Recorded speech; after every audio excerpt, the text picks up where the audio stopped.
All right, good afternoon. Welcome to the afternoon experiment. My name is Emanuel Livingston. I know I didn't do a countdown. I know I'm late, even though I said 4:30. Life. But I'm here now. I'm here now. I am woefully under prepared, but what's new? What's new? So come on in, everybody who wants to come in. Come on in and let's rap a taste. Come on in, let's rap a taste. Y'all know before I really get talking about anything, I gotta wait for Janice to get here because she wanted to pick a fight with me yesterday while I was driving. She wanted to pick a fight while I was driving.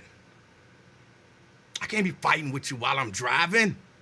That puts me at a distinct disadvantage. So I said, wait till tomorrow, Janice. Wait till tomorrow.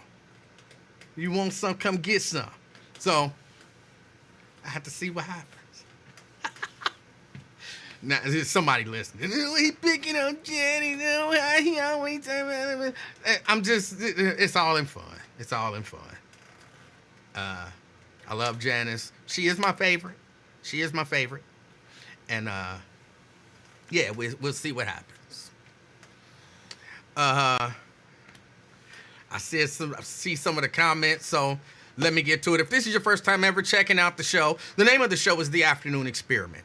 My name is Emanuel Livingston, so it's The Afternoon Experiment with Emanuel Livingston.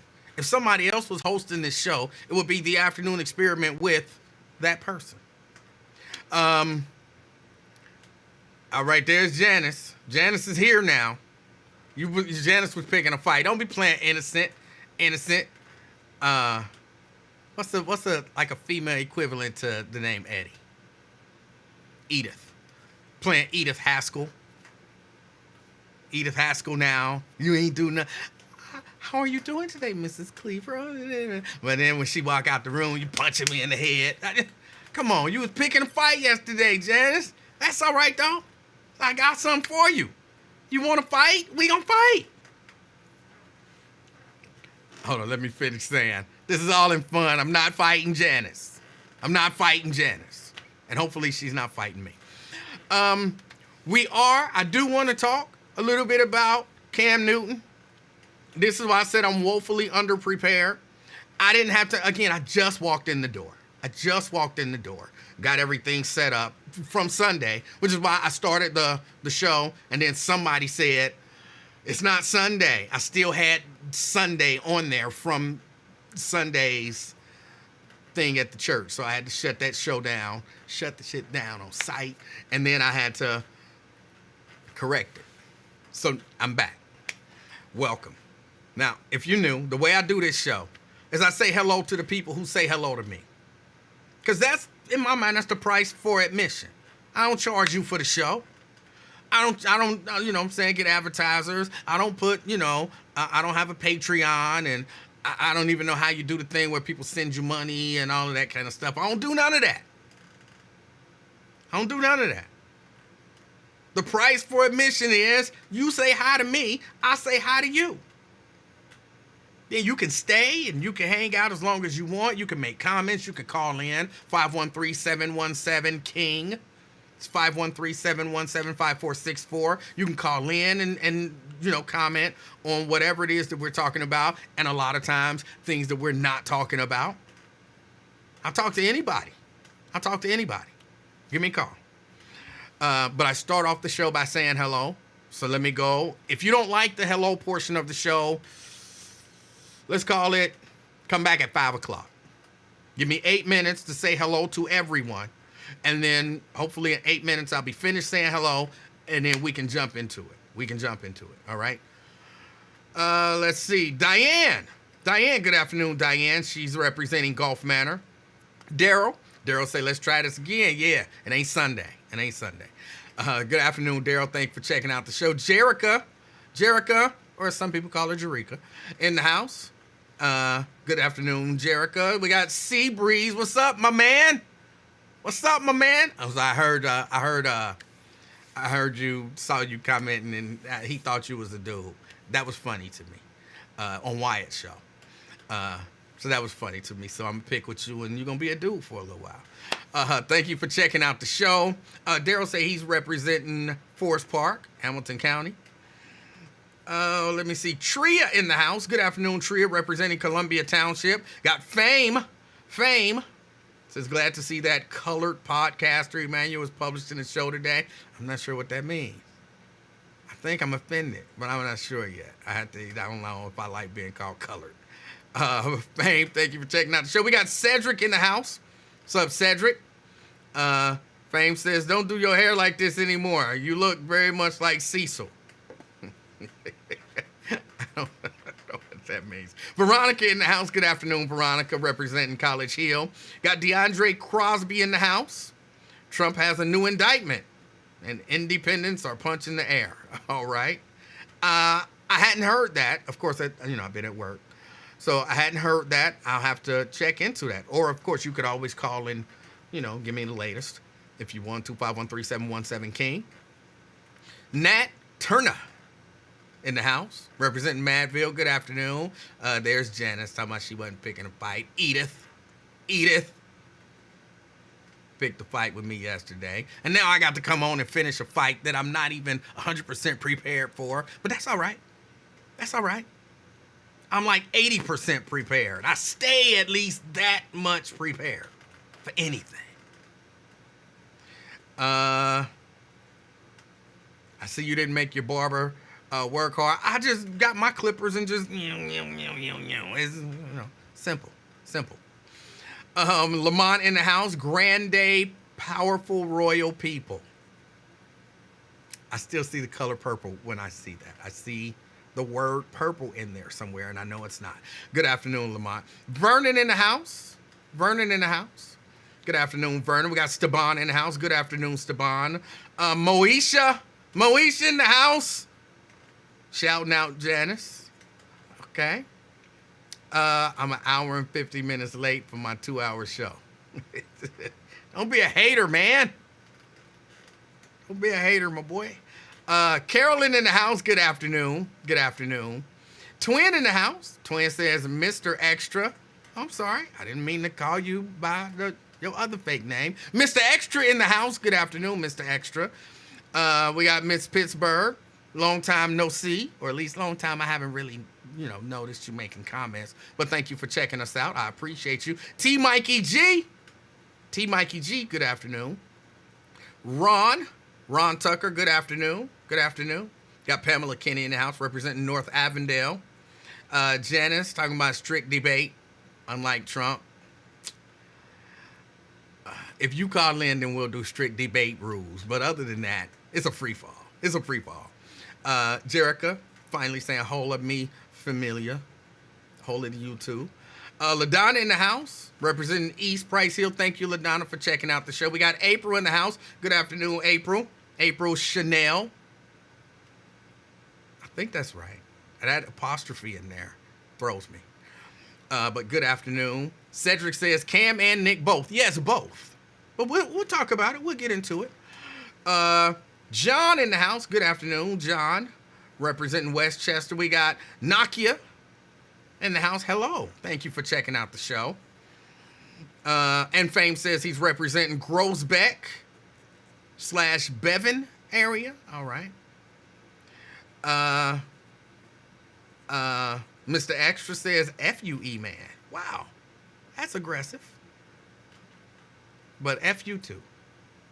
Let me see. Vincent Jones. He's representing Blue Ash, working smarter, not harder. Yeah, lazy mother. No, that don't make you lazy. Vernon says you should be doing that though. Monetization. You have expenses that need to be covered. Regina Denson Griffin. Forgot I was on, representing Madisonville. I came on late today. Y'all know the Tuesday thing that I always have. I had it today, but I didn't think about it yesterday when I was like, okay, I'll be on tomorrow. So I had to go do the Tuesday thing, and I had to cut out early. Like I promised people I would be on at 4:30. So let me get out of here, and so I'm here. But I have to, I still have to work, but it is what it is. I don't even know what that means, CK. I don't even know what that means. I don't even know what I want to call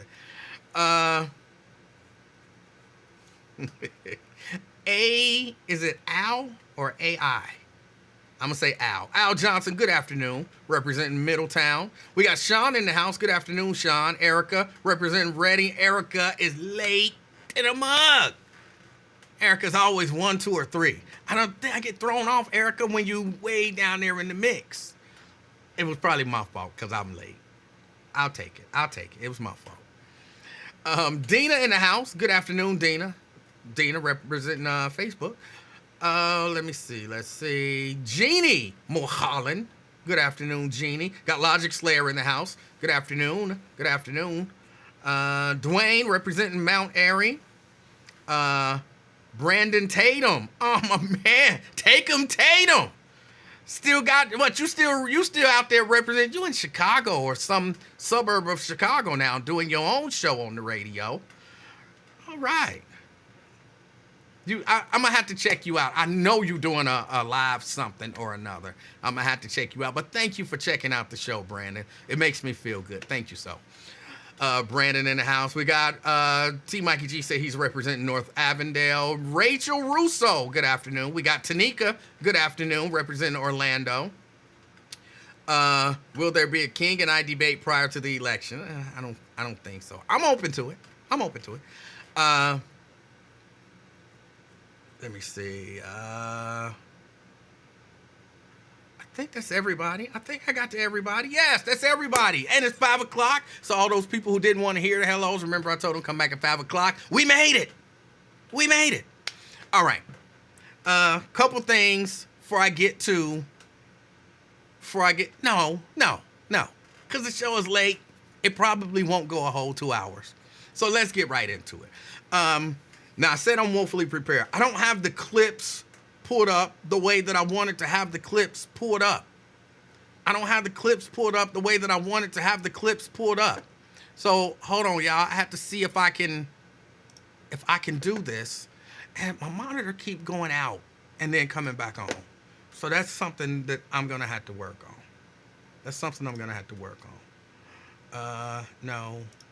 No. Let's delete this. Y'all forgive me. And then let's add this. Browser, yes. Paste. That's fine. Okay. I'm not married. I have beautiful children. Hold on. How many? 8. By how many women? 3. And this is the... Hold on. All right, hold on. Don't jump the gun on me. Y'all know I had to go on somebody's YouTube page and steal this. I don't know whose YouTube page this is. We are talking a little bit about this whole Cam Newton thing because it's been popping up on my timeline on Facebook like crazy. Now, I got nothing against Cam Newton. I don't know Cam. Yeah, let me hit all the disclaimers. Number one, I'm not a therapist. I'm not a licensed I barely got a driver's license. I'm not a licensed therapist, psychologist, psychiatrist, counselor, or any of that kind of stuff. So I have no level of expertise, so to speak, in these areas. I got nothing against Cam Newton. Cam Newton ain't never did nothing to me. Cam Newton ain't never did nothing for me. Okay? Never did anything to me, never did anything for me. I ain't never met the brother. He ain't never been nice to me. He ain't never been rude to me. None of that kind of stuff. I don't know who the doctor is, Dr. Cheyenne. I don't know her. She's never done anything to me. She's never done anything for me. I'm not pro her. I'm not anti her. None of that stuff, okay? None of that. So, just for the record, nothing against any of these people, okay? But apparently, you know, Cam Newton has this podcast. I don't remember what it's called. And apparently he had a somebody on there. I don't know who it was. Again, this is just stuff it's been on my timeline 11 times. So I keep seeing the clip. The conversation, I don't know what the conversation was about. But as the clip starts, which I'm going to play portions of it if I can get this thing to work right. I'm going to play portions of it. And some conversations happened. And apparently this same woman, Dr. Bryant, someone says, okay, Dr. Bryant. Again, I said I got nothing against her, nothing for her, I don't know her. But there was a conversation that I think is because of how many times it's been on my timeline and how many people have posted about it. It's a conversation that people want to have, but not really. And you know me, if there's a conversation that people want to have, but not really, we should probably have a conversation, at least a little bit of it. So I'm looking at it. I'm seeing all of the stuff that's there, all the stuff that she said. Somebody said, who was Cam Newton? Cam Newton used to, I don't think he still does. He used to play football. When I was watching football, he was playing for, that's not a thumbs up, sorry. When I was watching football, he played for, I believe, the Carolina Panthers.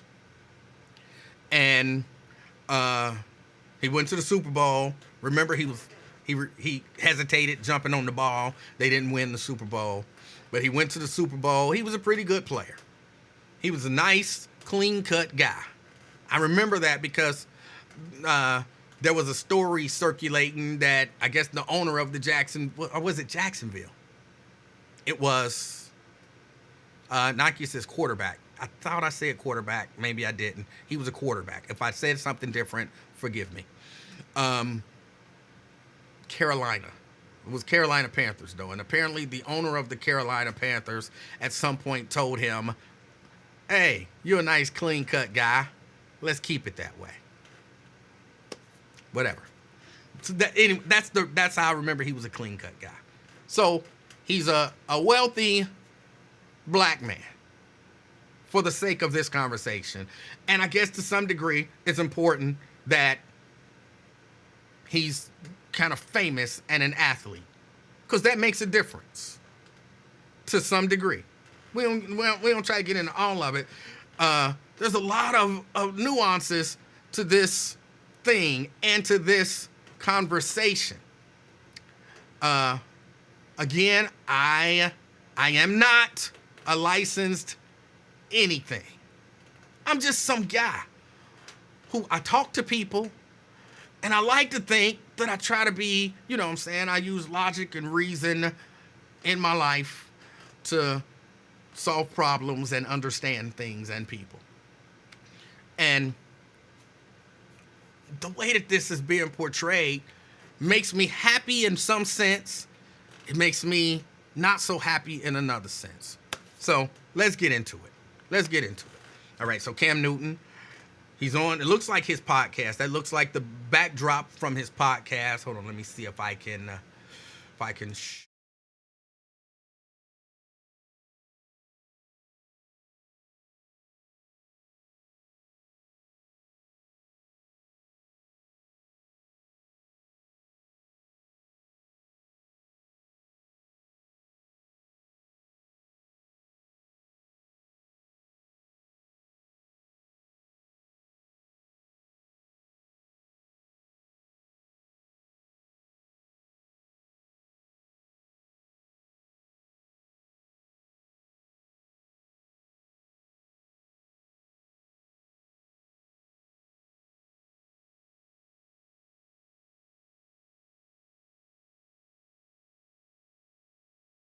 What's the intent I of just just saying want God about to your bring wife? him. I just want God to bring him. Oh, okay. My desire to get married is lower than my fear of the.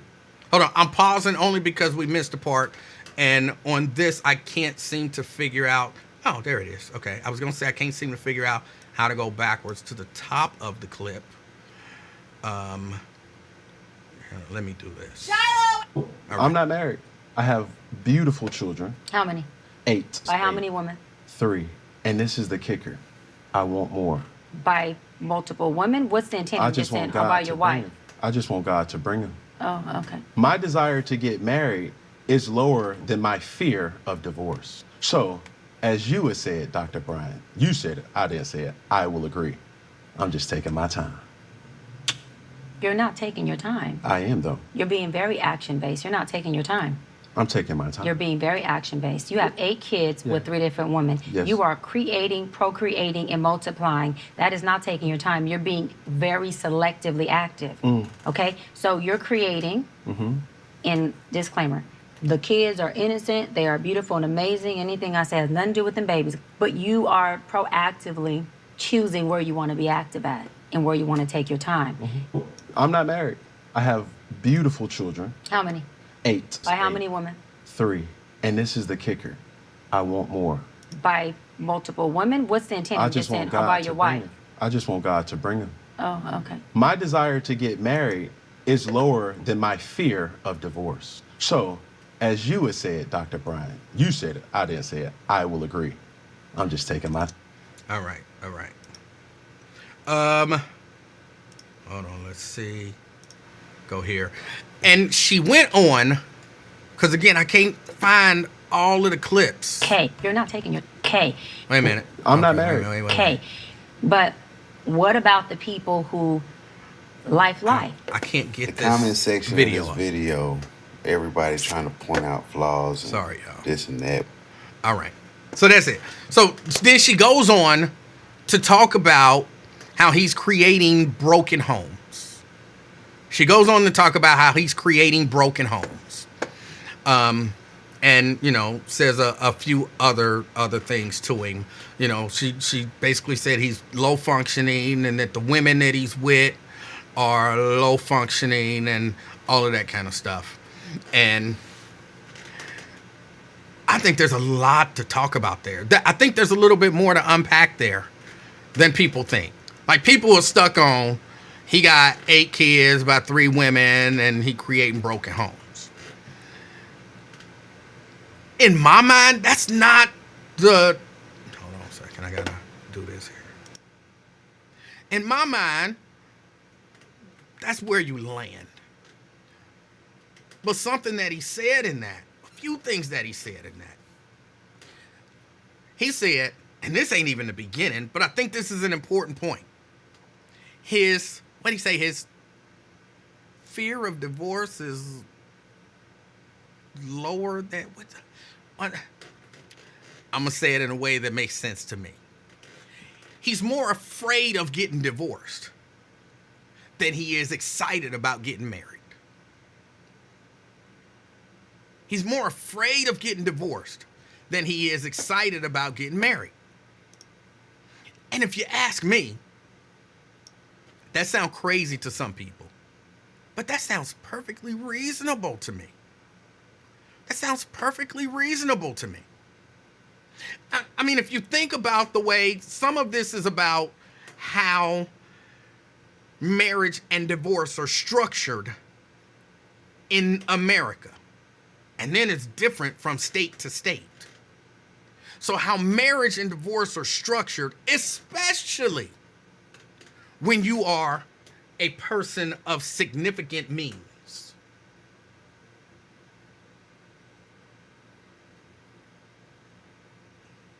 Like a little, y'all know me, it's a little tiny insect that looked like a bee. It looked like it could sting you and it's flying. So I'm a little distracted. But especially if you are a person of means, I could see marriage being really scary. I could see marriage being really scary. I don't know if it's a bee or a fly. It's really small, but it looked like it's got a stinger. And I don't want to get stung. Marriage looks like it's scary if you have means. So I think that's something that just don't really seem fair. And it's not necessarily slanted that way if you're a woman of means. It's not necessarily slanted that way if you're a woman of means. But if Cam Newton got married and Ben says prenup, that's not the end all be all fix all of everything. Sounds like it is, but it's not. You think, people really think, Here's something that people don't know. No, people know. I'm not saying anything that people don't know. Hold on a second, Fame. But everything ain't as simple as prenup. Like, you don't get, I can't go get if I were a person of means and I meet an amazing woman, it's not as simple as we go draw up some papers and say, if we get divorced, she walk away with nothing and I keep everything I got. It's not that simple. Number one, it kind of just don't work that way. Because they got all this other stuff, like you've gotten her used to a certain standard of living, and especially if it's kids involved, and then you got to pay support for kids, and those amounts be enormous amounts that don't make no sense because it don't cost that much to raise kids, and it just be it's so much to it. So it's not as simple as it sounds. But before we get deeper into that, and again, 513-717-KING, that's 513-717-5464. That's the number to call in. Fame. Hi, Emanuel. How you doing? Pleasant, per usual. Thank you for allowing us to hear your wonderful dulcet tones today. Yeah, Cam, you're hitting the nail right on the head. The thing is, Cam is, marrying Cam would be a lottery ticket for a woman. But before I even get into that, like, have you ever seen him in person? No, I've never seen him in person. I feel like this. I saw him in person once, and let me tell you like this: if you ever see Cam Newton in person, you'll know why you were never a pro athlete. The dude's an Adonis, like 6'5", 6'6", just ripped muscle. It's like that's a different specimen kind of athlete there. Well, just for the record, just for the record, I wasn't a pro athlete by choice. You know what I'm saying? It ain't like I couldn't have done it. I just chose a different path, So, no, yeah, it ain't 6'5", 6'6", Adonis, all that kind of stuff. That don't mean nothing. Nothing. But go ahead. You're right. We shouldn't be, making the kids think that anything impossible. You're right. But, no, he has a lot to live. He has a lot to lose, I'm sorry. He has a lot to lose if he marries the wrong woman. You're talking about a guy who's got to spend, $150 million that he's made. And at this point, that she had nothing to do with.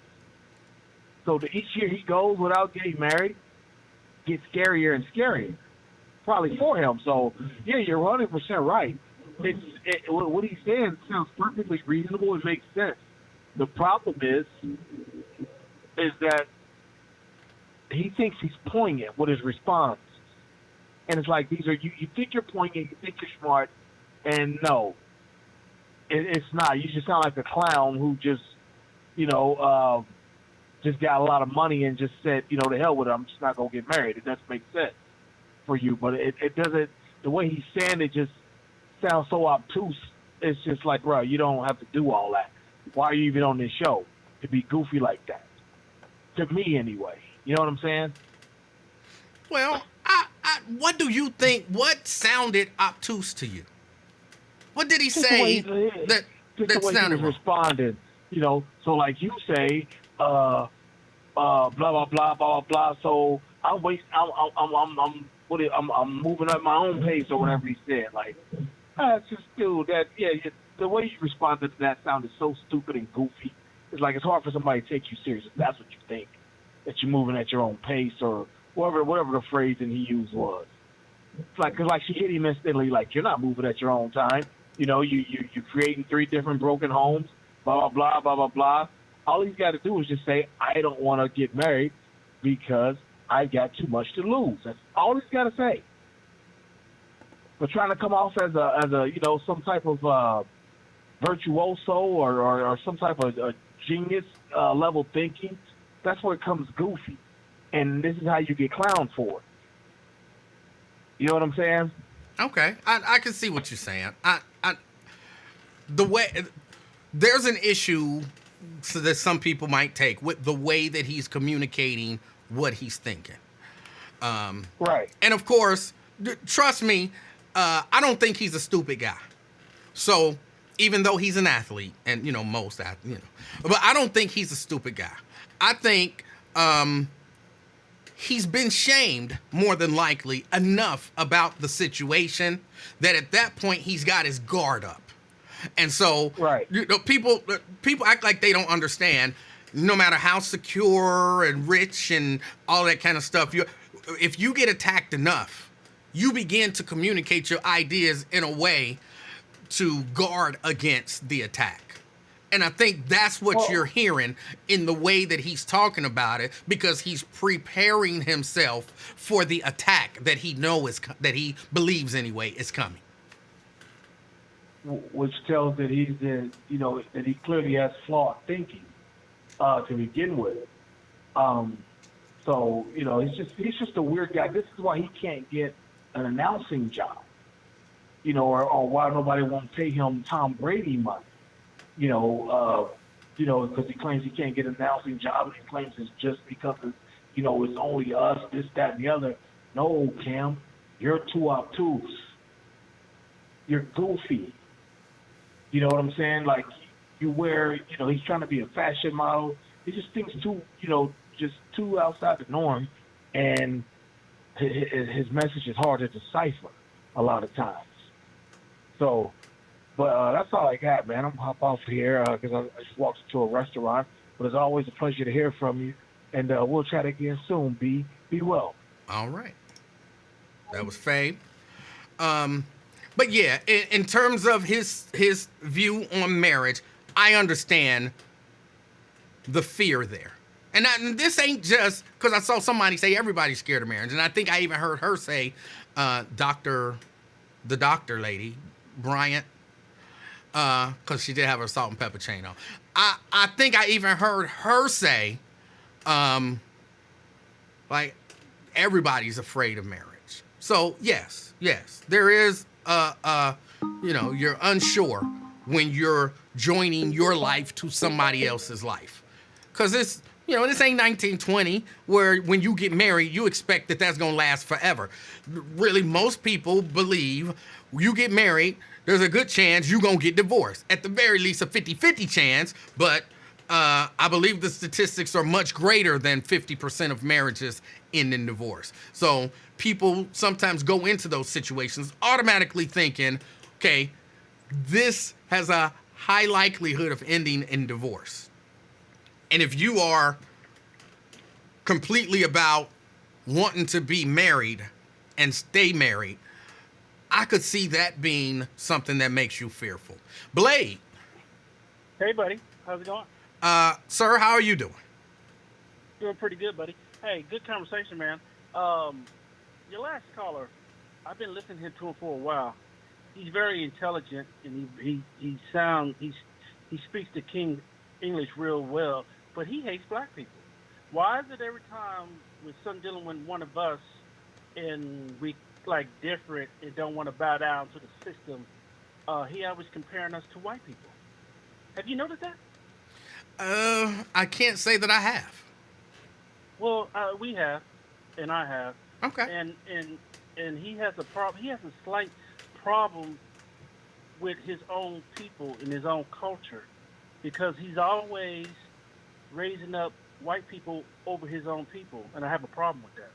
Well, I mean, to be completely honest, there's a whole lot of black people, and a number of them that call, these shows, who have issues with black people as well.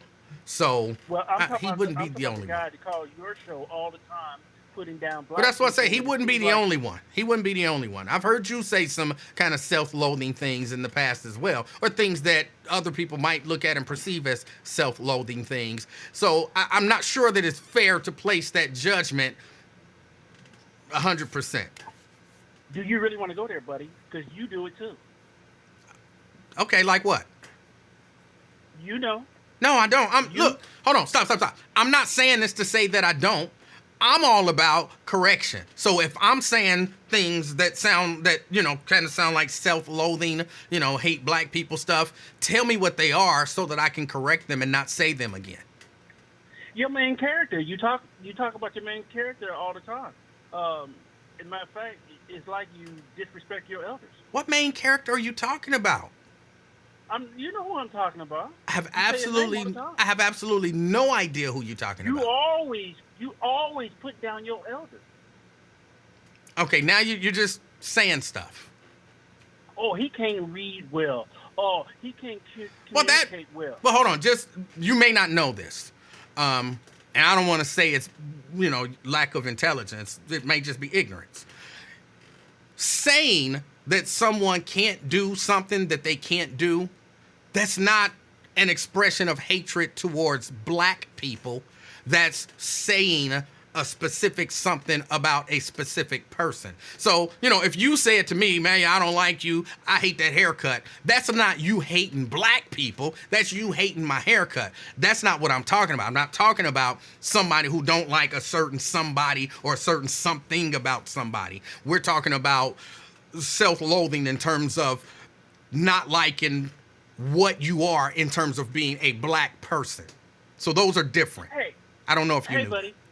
Hey, buddy, I understand you studied the Webster Dictionary real well. Did you? Do you really understand? We really don't have time to get into the meat of the conversation. I'm just generalizing, and you know what I'm talking about. No idea. You can sound good on YouTube to your audience, but you know damn well what I'm talking about. I have no idea what you're talking about. Lincoln Ware, his name is all in your mouth. You talk about him every day. I don't. Come on, buddy. I haven't said anything about Lincoln Ware today till you brought him up.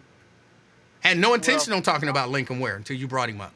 But again, your lack of understanding that me saying something about Lincoln Ware does not necessarily equal me hating black people. You do understand that, right?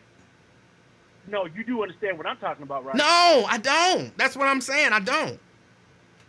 You kind of, at the back of your mouth, kind of hate certain black people.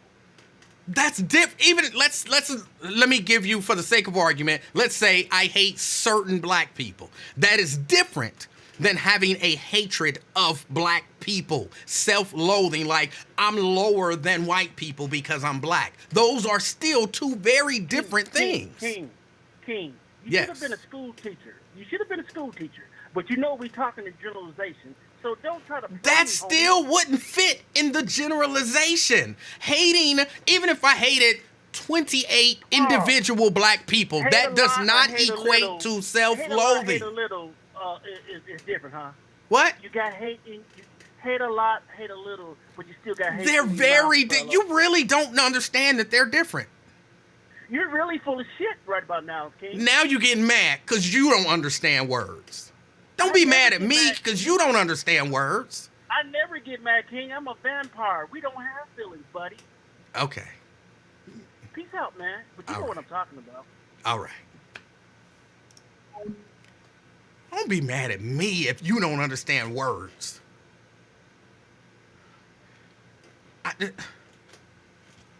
Anyway, back to what I was saying. Told you I'll talk to anybody. 513-717-KING. That's 513-717-5464. Where was I at with the whole Cam Newton thing? Okay, I talked about how marriage is can be scary, in particular if you're a wealthy person. But let's get to the meat of kind of what everybody's kind of pulling out of this. What everybody's kind of pulling out of this is how irresponsible it is to create all of these, we're using the term now, broken homes, where it's not mother, father, and children in the home. Really, from the beginning, it's like an instant broken home. And you're doing it multiple times with multiple people. And here's where I think 100% I agreed with Dr. Bryant.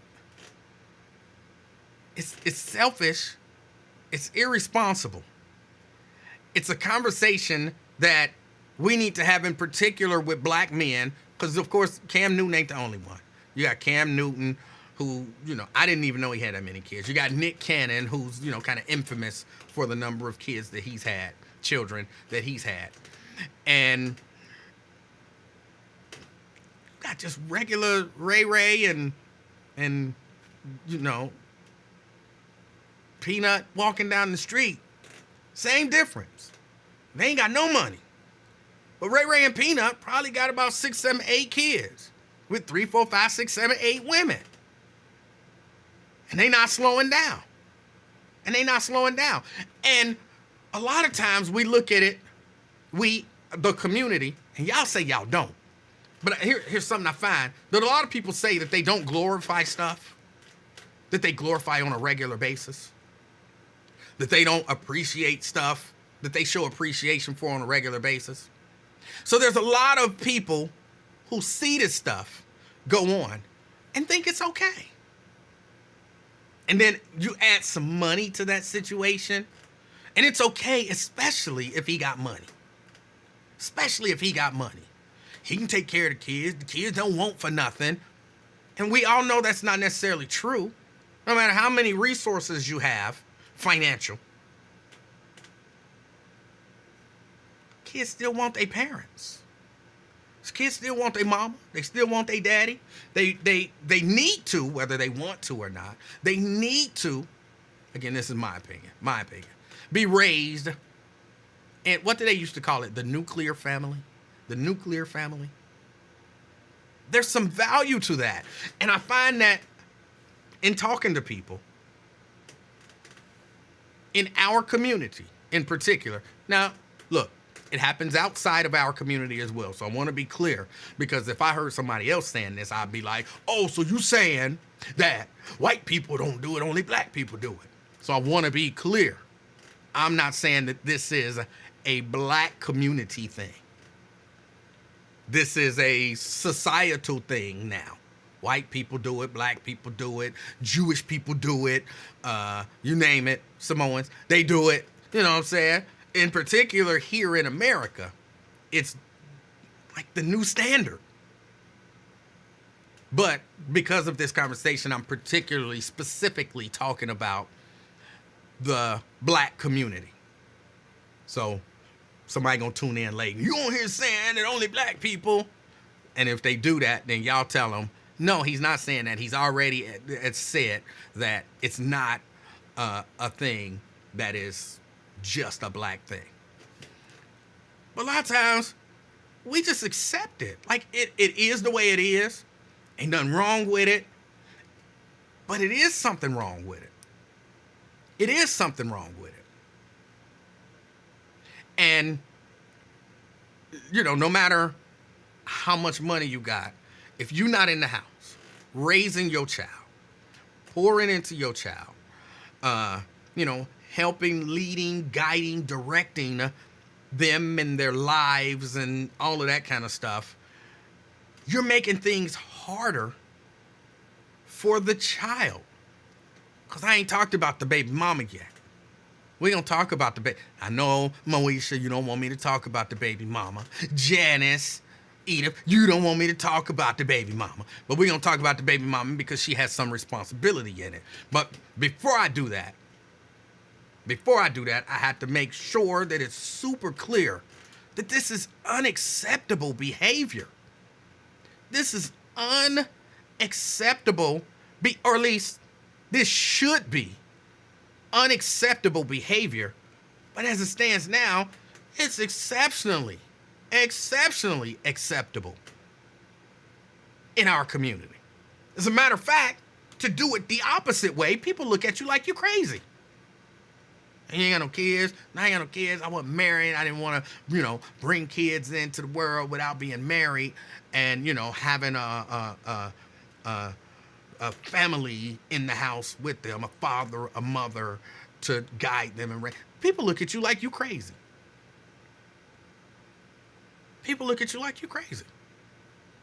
I have a lot of respect. Well, I have some respect. I can't say I have a lot of respect because sometimes people do things to kind of whittle away at that respect. But I have some level of respect for women in particular who say, if we not married, I'm not giving you no kids. No, we not having no babies if we not married. That is not thumbs up. I'm not doing thumbs up just because I hold my hands like that.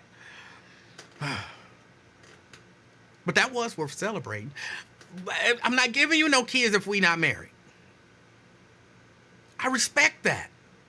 A lot of people don't. And I really respect it when men, this is one of the things that I was, when I was kind of out there trying to get some draws, I didn't want to have no kids if I wasn't married. I didn't want to have no kids if I wasn't married. Because I knew the kind of father that I wanted to be. And the kind of father that I wanted to be was the kind of father that's there. The kind of father that will, put my kid to bed.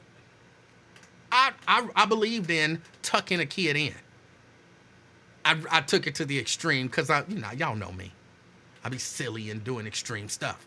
So I took it to the extreme to literally tuck them in and tuck the covers under them like real tight and, laugh about it and all that kind of stuff. Yeah. I knew that was what I wanted to do.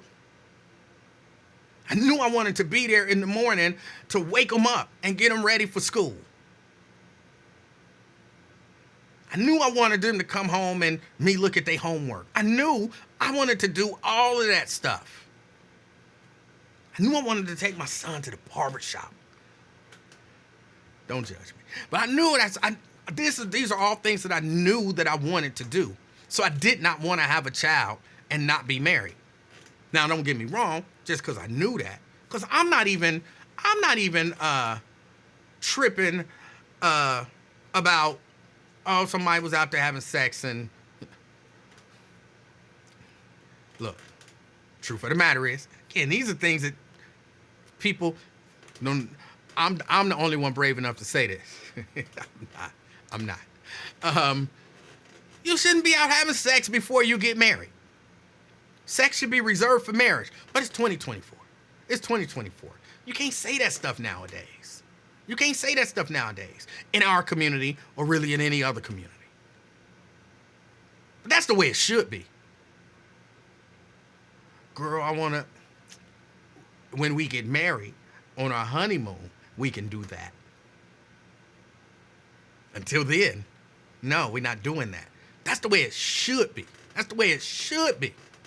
It's not the way it is. But there are still precautions you could take. There are precautions that you could take. Like I used to always say,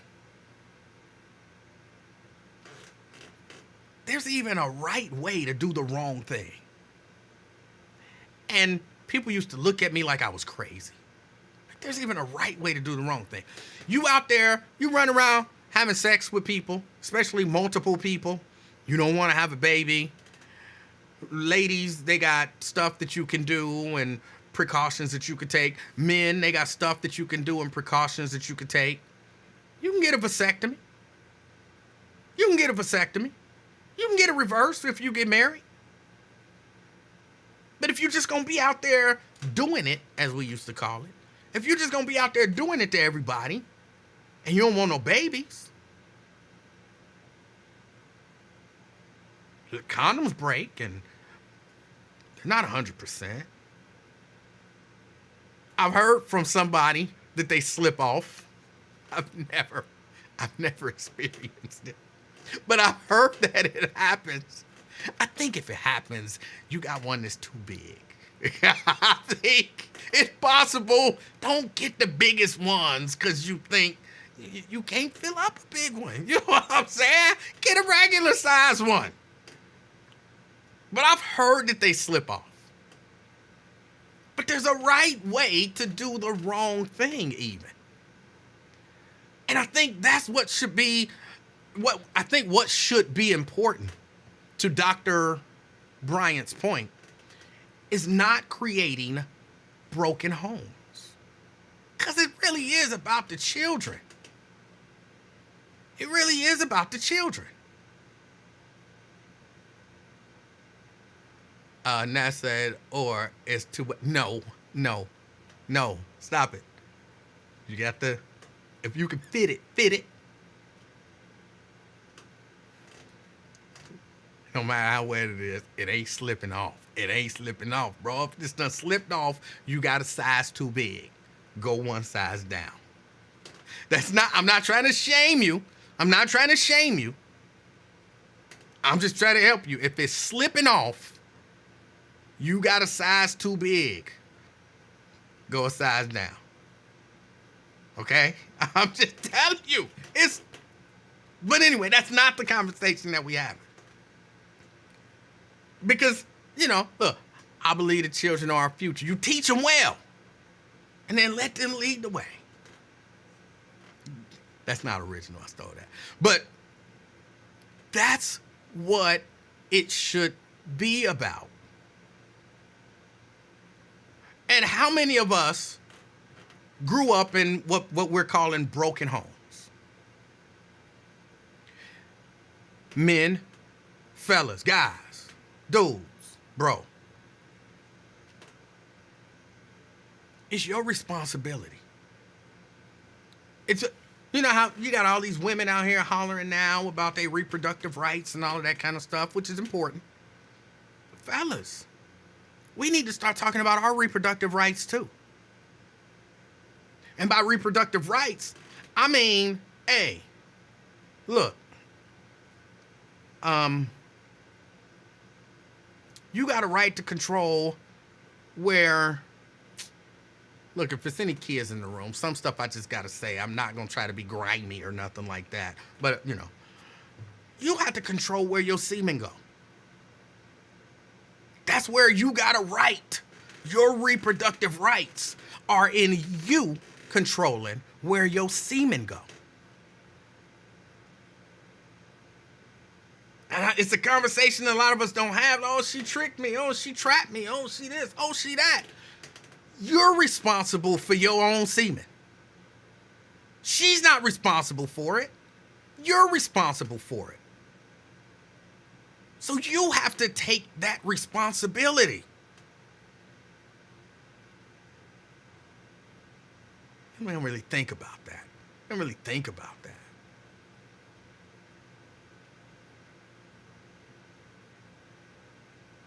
But it's a thing. It's a real thing. Those are your reproductive rights. And in America, to a large degree, men, fellas, brothers, that's where your reproductive rights end. That's where your reproductive rights end. When you give her your semen, no one gives her semen like that, but you know what I'm saying. When you give her your semen, it's out of your hands. Now she has control over it. Now she controls it. You had the right to determine where it went, but after that, your rights are gone. Your rights are gone. But, okay, so, all right, that's a real thing. Men should be responsible and all of that kind of stuff. That's a real thing. But what about a lot of those men? There are a lot of men who ain't like, look, I don't want to have no kid unless I'm married. Unless I'm there to tuck my child in and I'm there to lead them and guide them and blah, blah, blah. There's a lot of men who don't feel that way. And I'm not just talking about, oh, I'm just out here loose and slipping and all of that kind of stuff. I'm talking about intentionally, like Cam said, like I've heard Nick Cannon say, like I believe, I'm not even going to say his name, but like other people have said that we know who don't have anywhere near the resources of Nick Cannon or Cam Newton about multiplying. Some of them, it's just a drive that they have. They have a drive to multiply. I want kids. I got 8. I want more. I got 12, I want more. I got 5, I want more. For some men, that's a real desire. I'm not judging. It wasn't a desire of mine. It wasn't, you know what I'm saying? I was never, and I don't never perceive that I would have ever been one of those, I want, 5, 6, 7, 8 kids. The Lord told me to multiply. I don't know that he meant just be out there sticking anything and putting a baby in it. I'm not sure that that's what he meant. But understanding that there are men out there who feel this urge and desire, and they are intentionally taking action to fulfill that desire to have multiple children. It's a real thing. And again, if you got money, a lot of us feel like, hey, he got money. He got enough money to handle it. Now, I'm going to be honest. Look, I'm not against, I'm trying to think of the politically correct thing that people call it now. Everything has a politically correct term nowadays. Men who want to have multiple wives. I don't know why it's escaping me. It's not monogamy. I know it began with a P. Why is it escaping me? What am I, Blade now? I don't even know words. What? Polygamy. If you are into polygamy, see, that's different. I believe that's different. That might be irresponsible. That might be irresponsible of me. But I believe that's different. If you are marrying, even though I don't know that it's technically legal here in the United States, but if you are marrying multiple women, y'all are living together, so you have this extended family in your home where you are there every day for your kids. You get to wake all 12 of them up, get all 12 of them off to school, do whatever it is, kiss, all 4 of your wives goodbye when you go to work and all of that kind of stuff. I have a problem with that. You're not creating a broken family. You're creating, I'm going to call it an extended family, even though that's not probably the appropriate terminology. I don't have a problem with that. But men ain't, in large number, black men here in America, they're not doing that. They're not doing that. And so, yes, it is, in my opinion, irresponsible to be having 5, 6, 7, 8 kids with 3, 4, 5, 6, 7, 8 different women. And I'm glad she said it. I'm glad she told him it was selfish. I'm glad that, she let him know, oh, you ain't just sitting back waiting. You are taking action. Some of what you're saying is excuses. That is low functioning. I'm glad she said it. I'm glad she said it the way she said it. Because you know what I'm saying? You can't be like, oh, her delivery was so... No, her delivery was just fine. So I'm glad she said it. I'm glad she said it the way she said it. I'm glad that the conversation is out here and that people are at least beginning to listen to that. That's one of the benefits. Hold on, CK. That's one of the benefits to all of these podcasts and stuff. And when a moment goes viral, it might not make a big change, but maybe it'll have an impact on something because it's an opportunity for people to have the conversation and then expand the conversation. Let me go to CK. CK. Hey, Mr. Livingston, how you doing, brother? CK, I'm doing good. How are you? Man, it was hot out there, wasn't it? Blazing.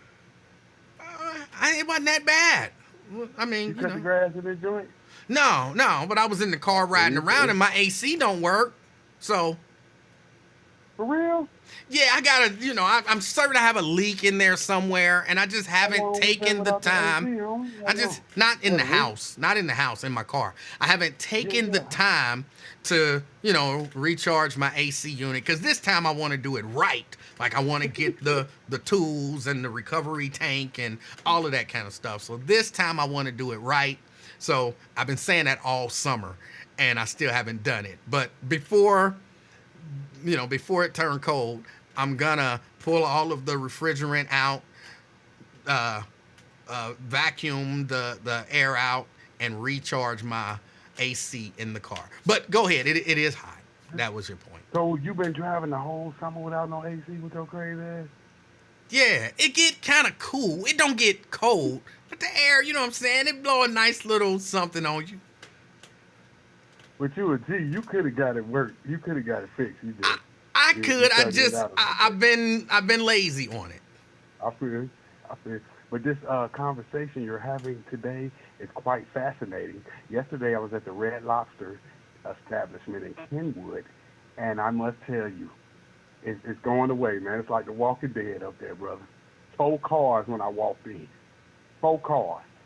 You hear me? That's messing your whole game up, ain't it? Because you was, Ain't Red Lobster, Admiral's Feast, cheddar biscuits, peppermint soap, Ultimate and yeah, No, I get the ultimate. Don't shortchange me. I get the ultimate feast. the ultimate feast. My bad, my Yeah, bad. that's a 42 ball. So look, they ain't even got a bartender no more, sir. This real shit I'm telling you. Well, you don't No need to be bartender. drinking alcohol anyway. You ain't lying. Fuck that alcohol. But look, so the subject come up. I know it's the same young woman you're talking about because she's speaking the same language. It's just a different dude she's talking to. And you know the guy she's talking to, the other guy, he black and got a gang of kids, just like Kano. Oh, you talking about Nick Kenner? Yeah. Yeah. So she tearing us up. From the woman perspective. We No, trying to hold give on. the Let- women the guy perspective. She tearing us up with the women logic. I'm like, yeah, that woman did make a lot of sense. I said, boy, Yeah, because I don't like that she tearing us up from the woman perspective. That should be the reasonable man perspective as well. No, we haven't. That's why we're discussing it. Yeah. You have to have the discussion. I don't understand think- why what we is- have to have the discussion. It seems like common sense to me No, sir. that It seemed like common sense to Cam. You heard him. It sounds like common sense to him too. see. He's I a don't. superstar, But that's what I'm so he saying. got- I don't know that I agree that it seemed like. I think sometimes people say stuff to justify what they're doing, but they understand that what they're doing ain't right, but they want to justify it. So I don't think he really thinks that that's a good thing that he's doing. I don't know him, all that kind of stuff. I think what he's doing is he's trying to justify it as opposed to taking responsibility and changing his ways, because it's much more easy to come up with an excuse to do wrong than to change your ways and do what's right. Sometimes. Well, let me give you a little insight on the platform, sir. All right. You know, Killer Cam is coming from a superstar perspective, right? So he has a lot of stars, like you said, celebrities on his show. Whenever he had the common folks, like the sisters, and he had another gentleman on there, that he always go viral because the common folks, like somebody like yourself or myself, we show the box that he's living in. This not the only opinion. He has a lot of crazy opinions like this. So she just outlined one of his superstar ego things he's on. Because what's his perspective? He's saying you should be able to have these babies? He said he got 8. He want more. He's not ready to get married. He's waiting on getting married, but he don't necessarily want to wait on having all these kids with all of these different women. He got 8 with 3. Yes. He got 3 women. And now I think we should keep it at that. Just keep it at the 3 baby mamas, but then you can expand with the children. Don't multiply the baby mamas, Livingston. You see what I'm saying? No, Keep the don't 3 balls you expand. already got. No. Don't expand with the children unless you're providing a good, stable home for the children. And Right. again, I like that she made the distinction between a house and a home, like Luther Vandross. You know what I'm saying? Like, just because they got a house and a mama and resources doesn't necessarily mean they have a complete functioning home, because a part of a complete functioning home is both parents there. But I just want you, this is what you got to understand. When I hear Nick Cannon speak about his situation, right, and he say, I just want to get these women pregnant and have more kids and stuff. Okay, I'm like, oh, okay, that's cool. You do what you want to do. Gee, this America. But then when you hear the young lady perspective, now you get a different side. See, I'm not hearing what she's saying from his baby mamas. They have to think like that, sir. We If get the into woman, CK, trust me, we get into the baby mamas, which is the part that's gonna make at least two of the women mad, because a lot of times women don't want to own up to their level of responsibility in situations like this. So we get into it. Oh yeah. I just want. That's all I want. If I want to have a baby with a young lady, she have to be in agreement. So it's no. What is her opinion? Is it even valid if it's just between his baby mothers and the mothers of his children? Well, let me everybody else just talking from a sideline. Well, let me say that I don't know that I agree with that, because a lot of times, and maybe I'm saying maybe not in Nick Cannon, Cam Newton, and some of these other high profile, exceptionally financially secure for the moment people. Maybe we don't have to deal as a society with the fallout from their children, but Ray and Eugene. Yeah. We have to deal with the fallout from their children growing up without a daddy, growing up where daddy ain't in the house and all of that kind of stuff. We have to deal with that. So it is not just their business. It's truly a conversation that as a community we had to have and let it be known that this is not acceptable behavior. And you can't just say it's on the woman.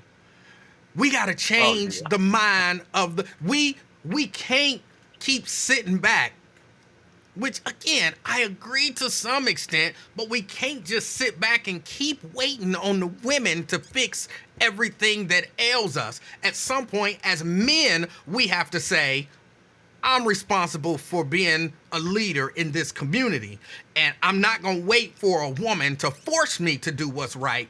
I'm going to do what's right because it's what's right. Right.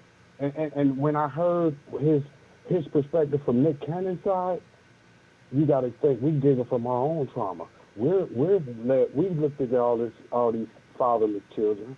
So when I see a Nick Cannon saying I want to have kids, I'm like, oh, this a millionaire dude want to have kids. So I'm looking like his kids gonna be good than all these kids that don't even know who their father is. So I was looking at it totally different. But then I do respect the other side. That, when the young lady is speaking. But I was just telling you how I would take it when he first said, I'm like, oh, that's cool. He's a millionaire. He's about to make future millionaires. That's what I hear when he say he's about to have 14 and 17 children. I see like a epidemic of wealth coming up through his bloodline. Okay. That's what I thought. But a lot of people look at it the other way. They think there's going to be a failed situation. I look at it like possibly prosperous, and wealthy future in the future.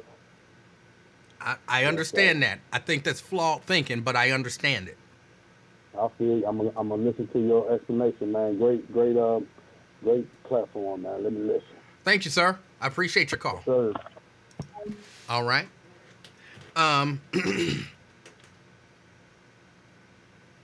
So did I say enough about the men for y'all?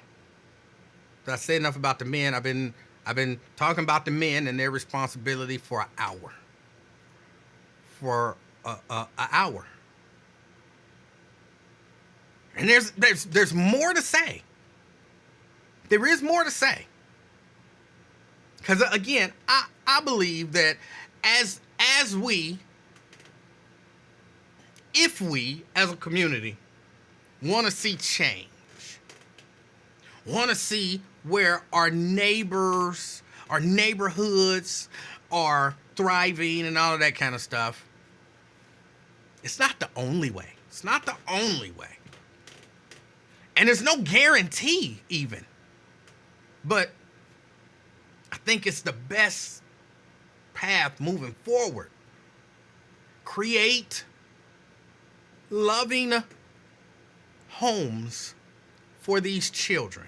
And look, if you want to have 15, 16, 17 kids, find a woman that want to have 15, 16, 17 kids. You marry her. Y'all build a home together while making 15, 16, build a loving, supportive, what's the word I'm looking for? Non-dysfunctional, so would that be functional? Functional home for the children. At least try. You know what I'm saying? At least try. Like, look, I get it. I was married, had a child, was there for my child. Stuff happens, and you get a divorce.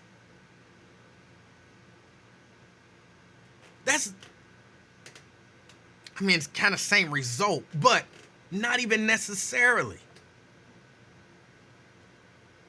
Because she had two parents in the house. She had daddy there. She had mama there. She had, you know what I'm saying? She experienced all of that. And then my main concern was her well-being. Making sure that she good. Everything I did was to make sure she good. So, but yeah, and then if you like, hey, ain't no woman out here want no 15, 16, 17 kids, you need to get to talking to some women about polygamy. Like, you marry me, you come live in my house and talk to your wife. She already knew you wanted 15, 17 kids when y'all got married. Y'all talked about it. She said, I don't want no 15, 17 kids. I'll give you 4. You're like, oh, man, that leave me 11 short. Where I'm going to get the other 11 kids? You know, I'm going to need another wife. Find one and say, I don't mind. That's fine. I'll give you 4. You can get the other 11 somewhere. You know, they got to live with us. That's fine. I'm cool with that.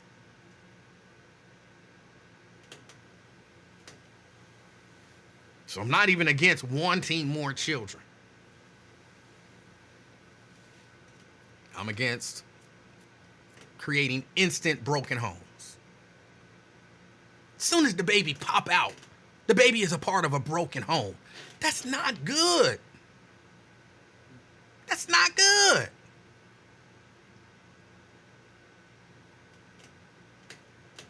Ron. I think I hear you speaking up for traditional family. Am I right? Yes, of course. I always do. Yeah, something like a true conservative, because you know. I told you a long time ago I was a conservative. Yeah. Well, I mean, yeah. Well, it's about democracy, I guess. How you feeling, Emanuel? I ain't see you was on. Yeah. I came on late today. I know normally this is my day to not come on, but I did. I came on late because Janice tried to pick a fight with me yesterday. We ain't got to the fighting part yet, but she wanted to pick a fight yesterday, and I said I would be on today, and if she wants some, she can come get some. You got to bring some ass to get some ass, right? I would never say that to Janice. I would never say that to Janice. You said that. Oh, I know you would never say that to Janice. You said it. Hey, but, did you see, what's his name? What's the senator's name that's running for Congress in Ohio? Not Landsman, the other dude. Damn, it slipped my mind right I'm now. not sure who you're talking about. Marino? Name begin with a D. No. Name begin with a D, I think. Sherrod Brown? Yeah, Sherrod Brown. Did you see his latest commercial? No. Oh. He has a commercial talking about speaking about China and those 380,000 acres of farmland that China's purchased, and he's complaining about that. That's an issue. You mean that a corporation based out of China No. purchased? Oh, yeah. But what did he say? I don't know. What did he say? I haven't seen the commercial. Yeah. Well, I just was, calling you to, explain to you that it is an issue, and Sherrod Brown is using it as a campaign issue. So I mean, Well, that don't necessarily mean that it's. It just isn't a dead issue. Wait, but that doesn't. Like you Ron. tried to make it appear to be a non-issue. Ron. I just wanted you to know it wasn't a non-issue like you made it appear to be. Ron, look. Emanuel. I believe that you're not. I believe that you're a smart guy, right? Oh, I know I'm a smart guy. Okay, so you understand that just because something is a hot button issue doesn't necessarily mean it's like some sort of a full-blown epidemic. Can I get my sentence out? Oh, I'm sorry. All right. I'm sorry. Just because something is a hot button issue doesn't mean that it's a full-blown epidemic.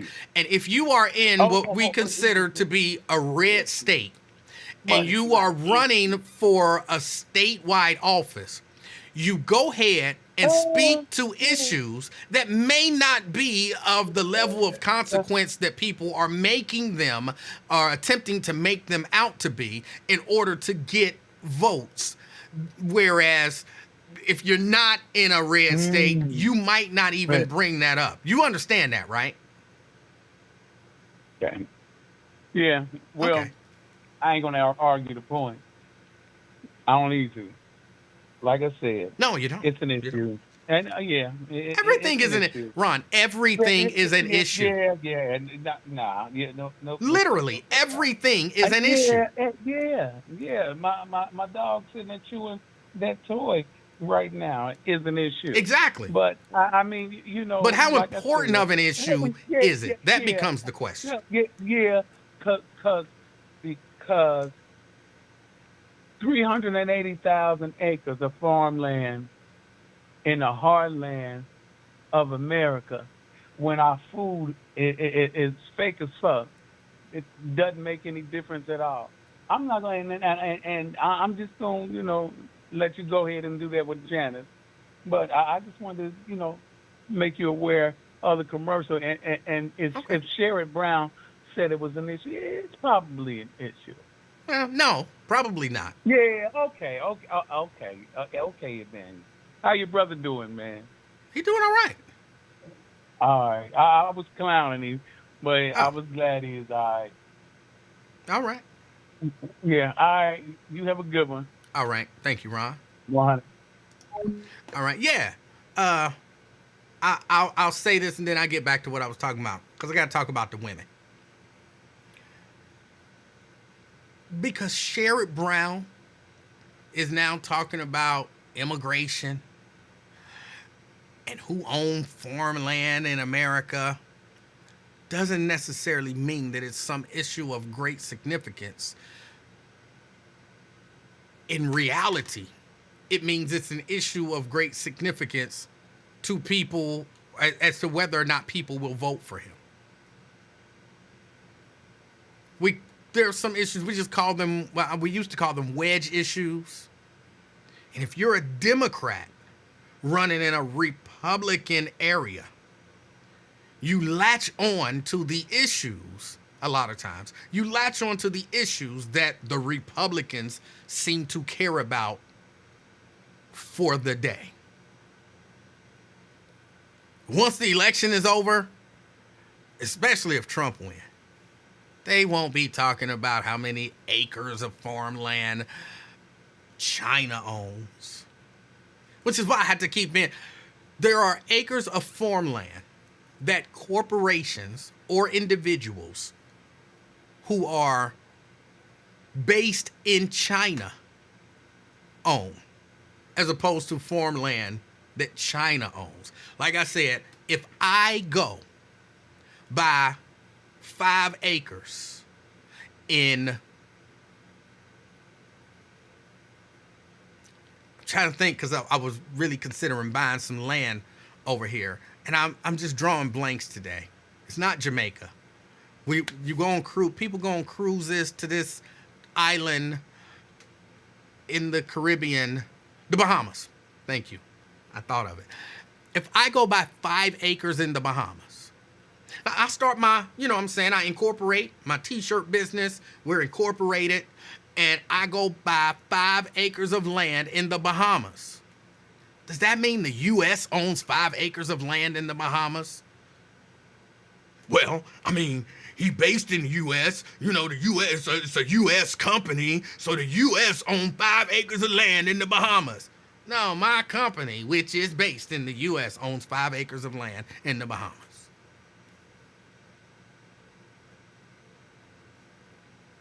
Come on, that's simple. That's simple.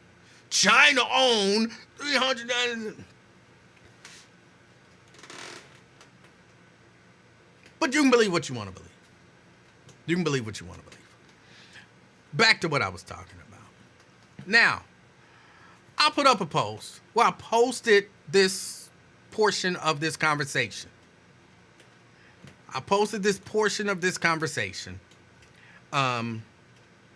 And I said, all right, she told him the truth. But when is somebody gonna tell his baby mamas the other side of the truth? The other side of the truth. Because what she said to him is true. In saying that, that's me acknowledging that what she said is true. And that it is a conversation that is now being had and needs to be had. But he can't create all of these broken families by himself.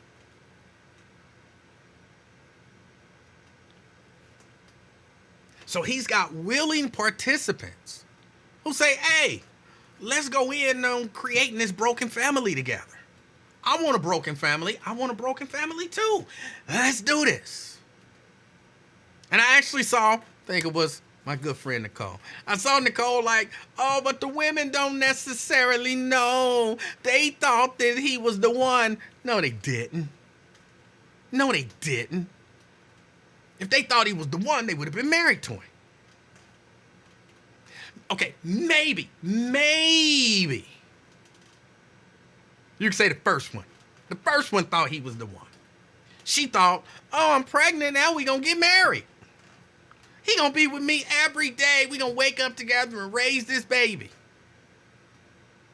But then when it didn't happen, she knew the second time around, like, no, this didn't make him marry me and move in together and, become one home and, one traditional functioning home.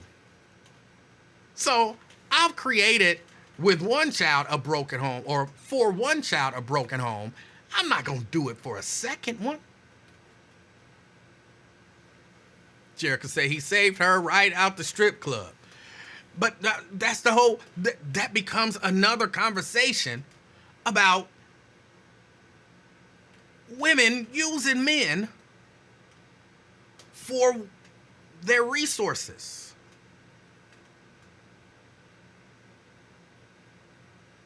Women using men for their resources.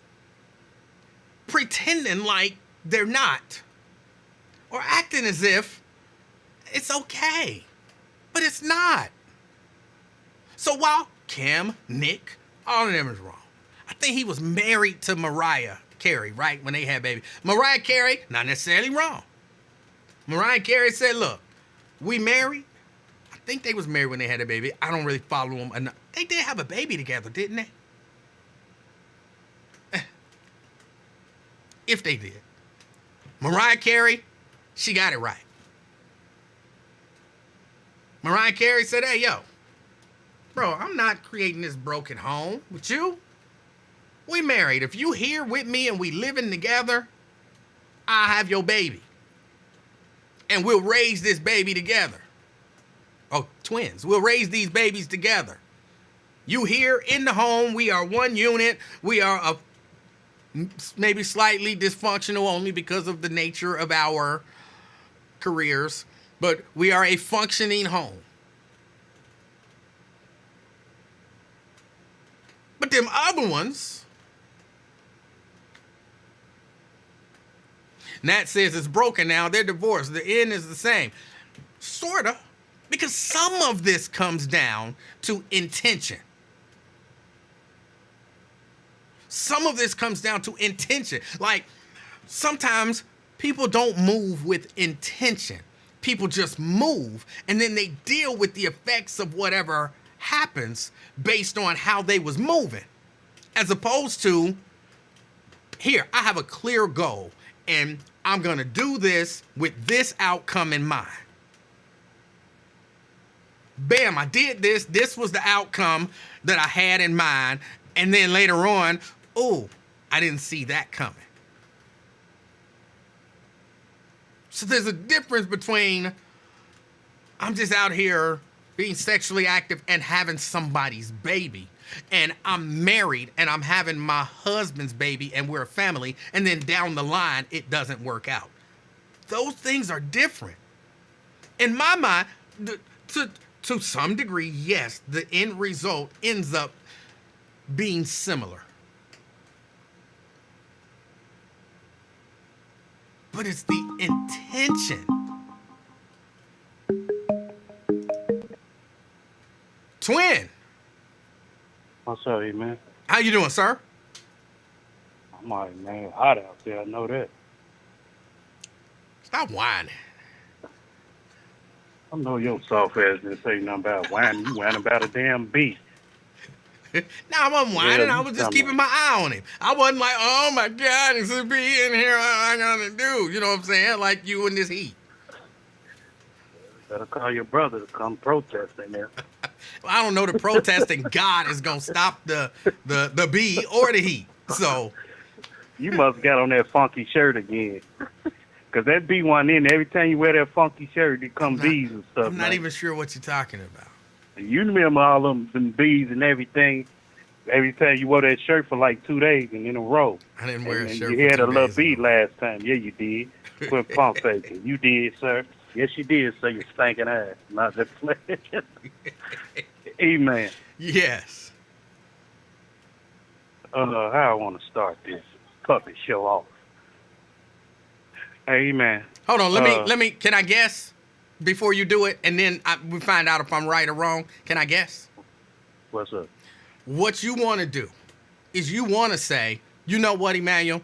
I had never thought of it that way. It is irresponsible to create broken homes, and I wish I had not done that, but in as much as that's done, it is what it is. But I know for sure that if I had it all to do over again or moving forward, I will definitely not make that choice to make another broken home for a child. That's how you gonna start, right? Exactly. How you know, man? I'm a prophet. You're married. You good. Psych, that ain't the shit I'm going to start off with. I don't know who you think you talking to. I never been the type of guy that's jealous or none to break up a happy home. I'm not that type or anything. Man. Well, not that kind of broken home. That's not what... I'm just saying, go ahead. You know, that's up somebody like type, whatever. But man, I even though I have. But I got 5 baby mamas, right? I had 7 kids, one passed away. My intentions, out of all 5 of them, between the second one and the last one, which I'm still considered about married, maybe, it came across my mind. No, I ain't gonna lie. I ain't gonna come on in punk face. I mean, I talked about it, a couple of times or whatever, between me and her on occasion. But the second one, I was definitely going married. But when I was in the streets heavy, and I was getting ready to do a whole 360, turn it around. Here come the devil interfering. I had everything planning, money up, kids good and everything. And this one I just had, I had 3 at the time. The 2 were her, the boys and everything. So, I was like, man, either my family or the street, my family. Even though I always had a job and hustle since I was 8. So I always kept a job or whatever until I went to the joint there. I guess still got my life back together. Mm-hmm.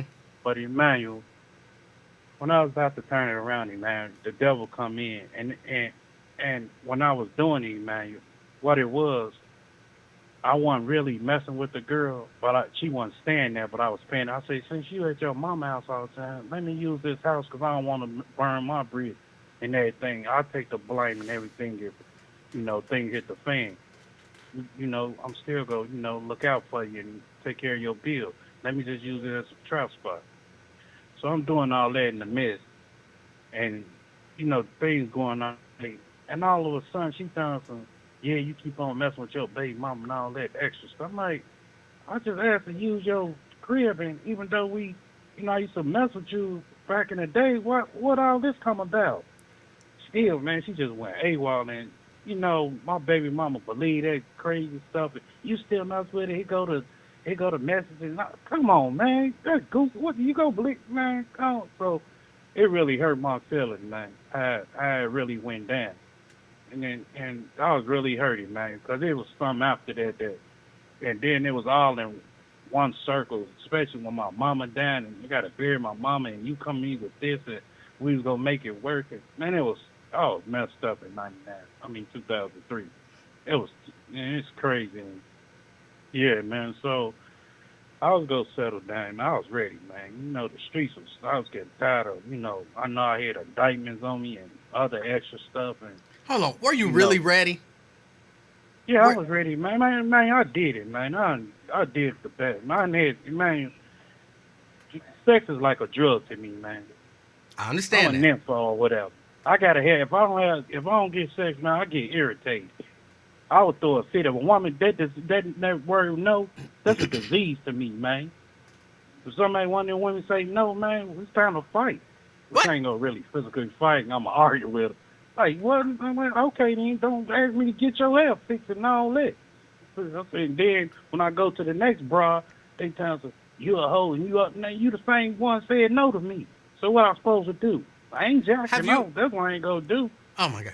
Have you there's so much there. Have you considered going to rehab? I don't believe in that, man.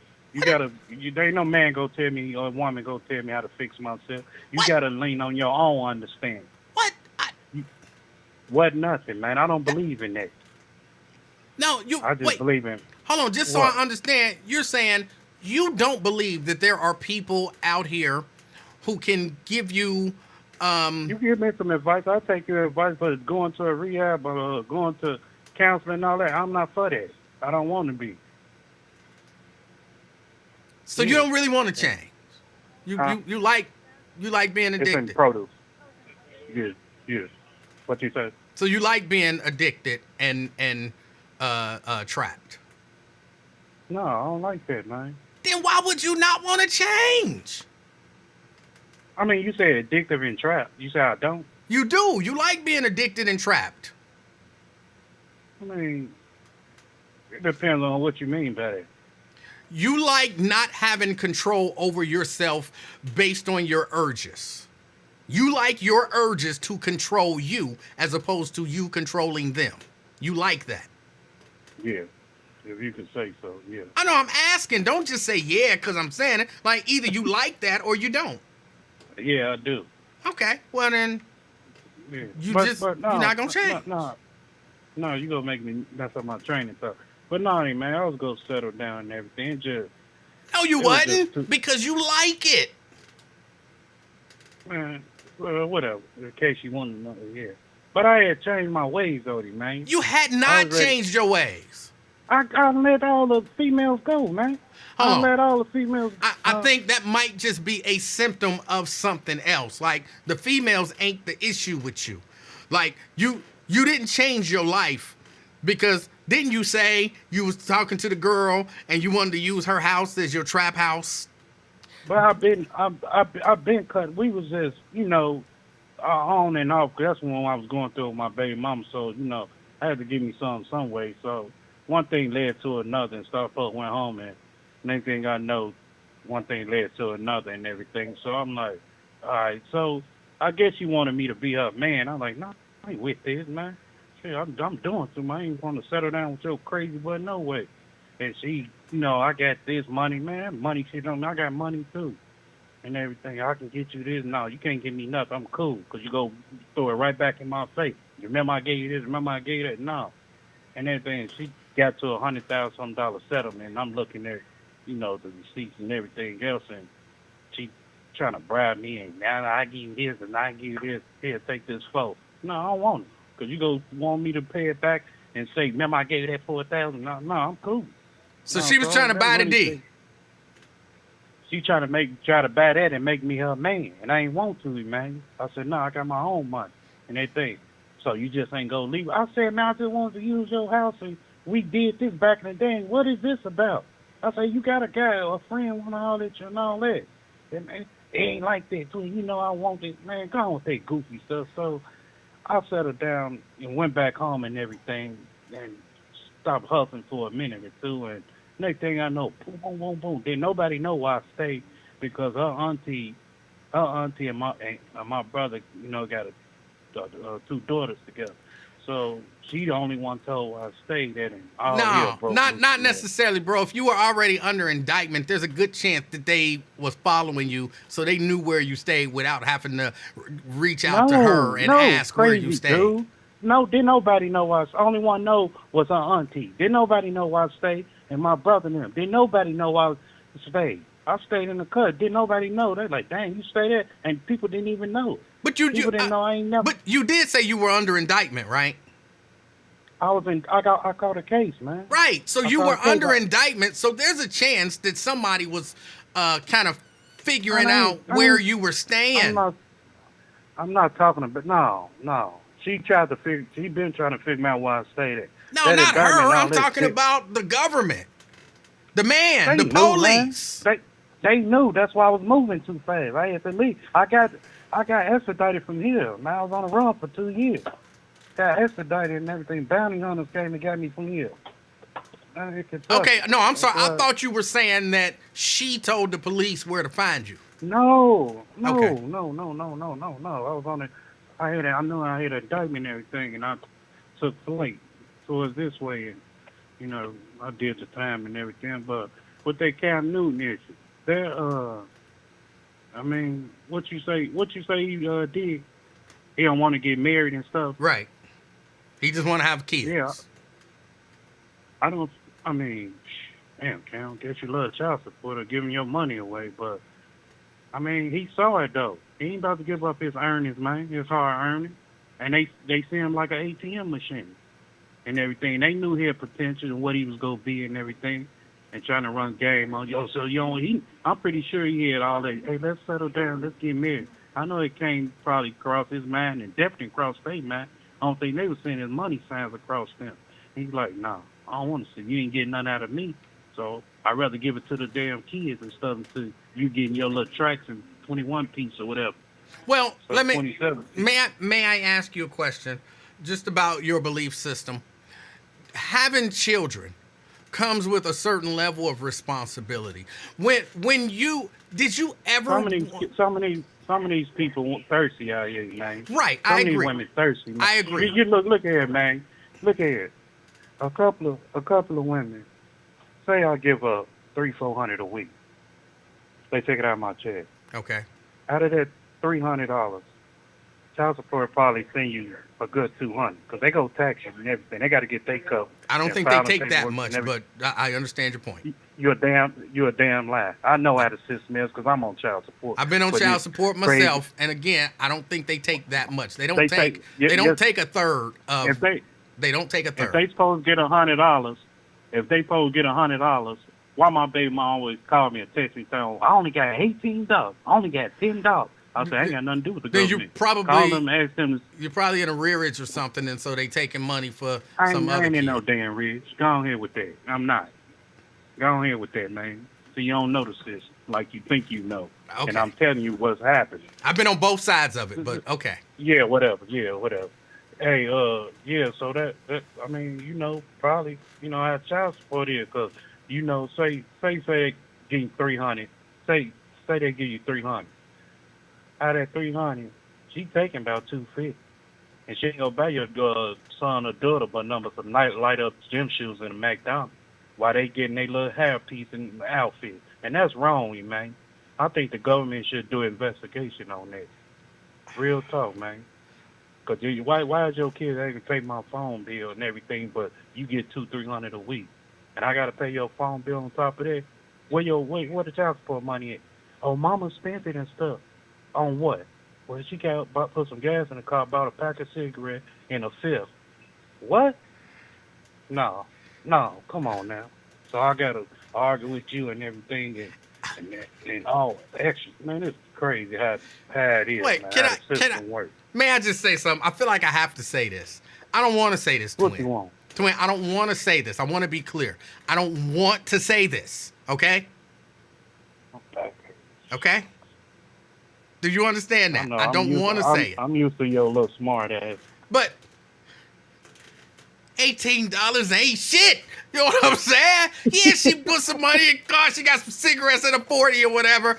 That's all she could afford with $18. Like, who having a baby with somebody for $18 a week?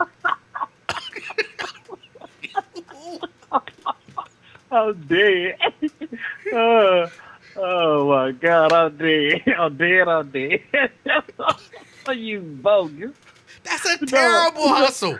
That is a terrible hustle. That's what they do this, man. Hey, man, you be surprised how many women I ran into in Cincinnati, man. They say, I'm waiting for my child support. I say, you what?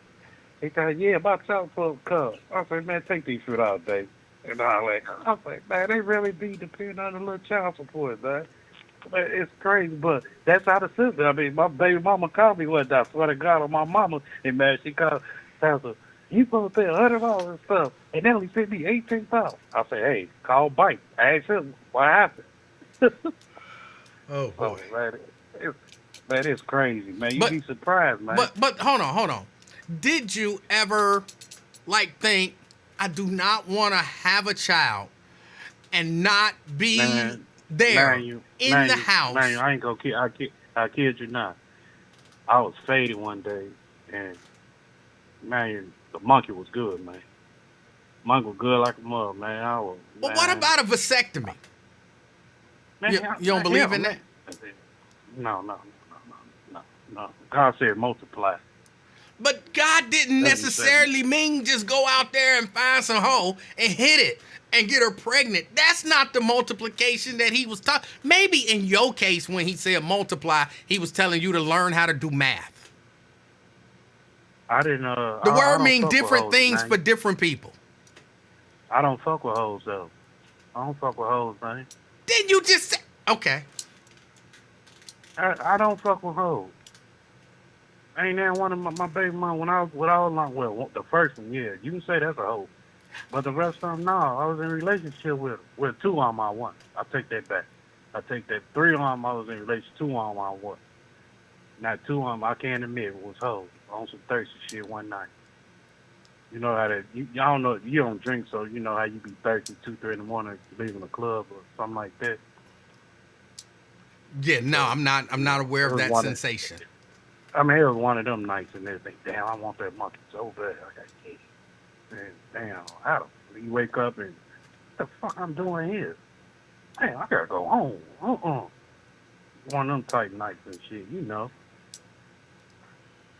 No, I don't know. That's what I'm trying to tell you. I don't know. I forgot you a sports guy. Yeah, I'm a neutron. I'm a neutron. No, you're a square for yourself. But yeah, man, to each his own, man. I think, man, But you can't say to each his own, because then we as a society had to deal with what each his own created. I mean, my kids came out good. You know, I thought I put positive thoughts in the ends and don't do this, don't do that, and you don't want to go to prison, just get your education, you know, build something, do this, do that. I always been a positive father, man, to my kid. I ain't never go out there, them niggas on 53rd and shit. I believe you. Me and shit.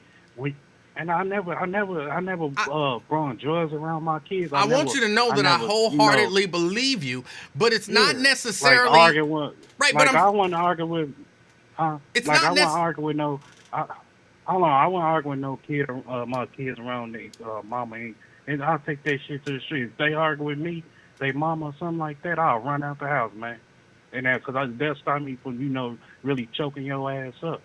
That's really would body slam you and shit. That's like always a did good Nate. thing. You But, don't want to choke them up and body slam them. But yeah, I I'm, run, man. I'm saying here. I think one of the points that I'm trying to make Well, is, while I'll take your word for it. You're a great dad in that sense, that you never brought drugs around your kids, or I'm sorry, I can't even finish that sentence. Not bringing drugs around your kid don't make you a great dad. That's what you're not supposed to do that. So you don't get credit for not doing the stuff that you wasn't supposed to do Hey, anyway. Hey man, you got some sick man. Man, let me tell you, Joe. Let me tell you, Joe. I had a cousin. I'm 44. She's 60, 68. When I was 13, her son a year behind me. He's 12. His mama say 28, 30. Man, she was smoking with her kids and shit. I ain't never did no. Hey man, I'm 19, 18. I ain't never. Even though I was smoking and drinking and everything, if I see my mama dead and auntie, I'm running. It's the respect that I had, man. How I was brought up. Even though my daddy like, hey, twin, you can take a shot with me or something like, no, daddy, no, I'm still a little kid. In my eyes, I'm still a little kid. And everything, it's about respect. If I see my auntie or one of them, I'll be scared, like, to drink, even though I'm grown and all that, to drink in front of them and all that, smoking, anything. I'll be scared to do that stuff. But it's just how I was brought up, man. Right. And everything But, I try to but keep, twin, I ain't about to. Twin, here's what I'm saying. I understand that. I'm not saying that you're a bad dad. But what I'm saying is, okay, while you didn't bring drugs around them and while you encouraged them to do the right thing, you weren't there to make that encouragement and really drill that into their heads every day while they was home for their entire life. You know what I'm saying? They didn't wake up to you saying that and play while you were saying that, and you tucking them in saying that. When they come home from school, you saying that. When you pick them up, when you drop them off, when you take them to the little league, and then you pick them up, and then you help coach and all of that kind of stuff. All of that, you saying it in the time that you was there may not have been enough. That's why I'm saying it's important to be there 24 hours a day, 7 days a week, to continually say it. You're right. You're right, but let me tell you this. Most of my kids were self-one. Well, I ain't counting the little baby, the last two. But my oldest one, he in Mississippi, and my other three in Chicago. Two of them outside Chicago. My 22-year-old daughter, she in Chicago. And, I've been around there, go back and forth an hour and a half away from Champaign, Chicago, and everything else. But I'm teaching them ins and outs because growing up in the city of Chicago, and you know how rough it is. But when I'm not in their eyes, I'm not in that. The reason why I came down here, man, you know, to tell the honest God truth. Sure. The reason why I came down here. Don't say it if it's incriminating, though. I don't want to get too emotional about it. But sometimes I do. Okay, my mama's birthday coming up on Friday, which I'm going to be really out of my mind. But I hope God give me the strength. She would have been 80 this Friday coming up. 2003 in April, a week before my birthday, April 12th. My birthday is the 19th of April. By April 12th, I got a card. I was doing like 90 days for driving and stuff without no license. Prior to that, man, I got a card sent to the jail by my mom. And she said, twin, what profit a man to gain the whole world to lose his soul? Son, I wish you happy birthday and many more. Twin, just do me a favor. God told me to tell you, move to Cincinnati. And I'm like, I called her, and I can barely hear her because, you know, my mom, she died like, maybe a couple of months after my birthday, but I can barely hear her on the phone, and I can hear her a little bit. Only thing she said, twin, God said move, and she slurry with her words because of the machine and everything. God told me just tell you move Cincinnati, and twin, I love you. I said, Mom, you go down, man. No, baby, no, yes you is. So I'm trying not to. I'm holding it back a bit. So, wait, man. So, so she was telling me, she was like, "Move your blessing in Cincinnati." I'm like, "Ma." So I'm like, "Ma, I got kids and extra and all that. That's okay, twin. They gonna be all right. Move to Cincinnati." I said, "I don't know nothing about Cincinnati." Well, you got cousin, your sister. No, I don't want to move, Mom. But yeah, I tell you, man, when I look back at it, man, 'cause I know I had plans, man. Me and my brothers gonna be rich, man. We had the city sold up. We did this and all that. We had plans, flip that money to some type of business. We had it all going on, but the devil, he come in, kill, steal, and destroy, and that's what he did. And God knew when she was telling me to move to Cincinnati that even though you did even though you did that little 3 to 4 years, the, the devil would probably, I would have probably got more time. As soon as I got out, man, my brother went in, and we talking in code, and we had it all set. He get popped off, and everything. That goes the whole empire. We can't do nothing else, and everything. So I want to thank my mom and God for really moving Cincinnati, because if it weren't for her, man, I probably, to be honest, God, true, even though I was working and all that, and I had people, rob my brother and other gang members on some jealousy, envy stuff, type crazy stuff, don't want me to set up shop and, talking about, got word they go rob me and shoot my places up, and it was crazy, man. And if it weren't for my mom and God, man, I probably would have been dead, man, to be honest. I ain't even go look at jail. I say I probably would have been dead, and I know I would. The type of jealousy and hate and everything that was around, they laugh in your face and look out for it, even your own guys, man. And that's the type. Even though we GDs, we BDs and all that, and I'm cool with y'all, helping y'all out if y'all fall out and everything, looking out for your shorty while you locked up, and then I always, I don't know, man. I'm just trying to tell you my whole life, so forgive me, man. It's just. Nah, bro, you Sometimes good. I just sit back. Sometimes I sit back and everything and think about life and everything, but I can't complain, man. Since I've been down here, man, I've been blessed. And, trying to hold it in. I get on these stations and, not for attention, but, to just vent and think about life and act crazy. Some stuff come on the pod and radio or whatever that's said and stuff. And my thing is,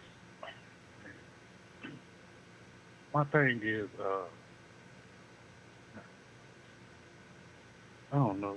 I just can't finish, man. That's all right, twin. It's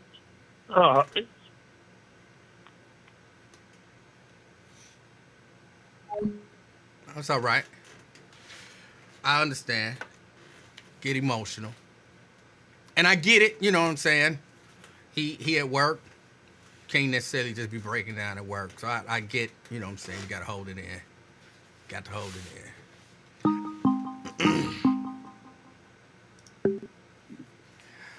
Brent. Hey, what's going on, E-Man? Hey, what's going on? Oh, nothing much. Yeah, I was going to take this call totally different direction, but, it just shows you no matter how hard you are, what type of persona that you put on, that, there are tender spots in all of us. Oh, yeah. whether we let it be shown or not, is a different story. But I know he loved his mama just like I love my mama, like I'm sure you love your mama. So, Yeah. Hey, I just hope he, is able to, just dwell on the good times. And, sometimes it's all right to cry, but, Yeah. Keep it going and just remember her words and, keep doing what you're doing because, living the fast life, that's fast money. Like it reminded me of the song, Boogie Down Productions, BDP, Material Love, Love's Gonna Get You. They were doing good until they weren't doing good. From that standpoint. But I'm not familiar with that song, but okay. I'm in junior high with a B+ grade. At the end of the day, I don't hit the arcade. I run from school to my mom's apartment.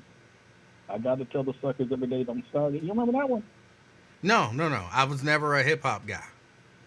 Oh my goodness, that's a good one. That's a good one. But oh well, I would rap it, but I'm not a rapper, so I guess do spoken word.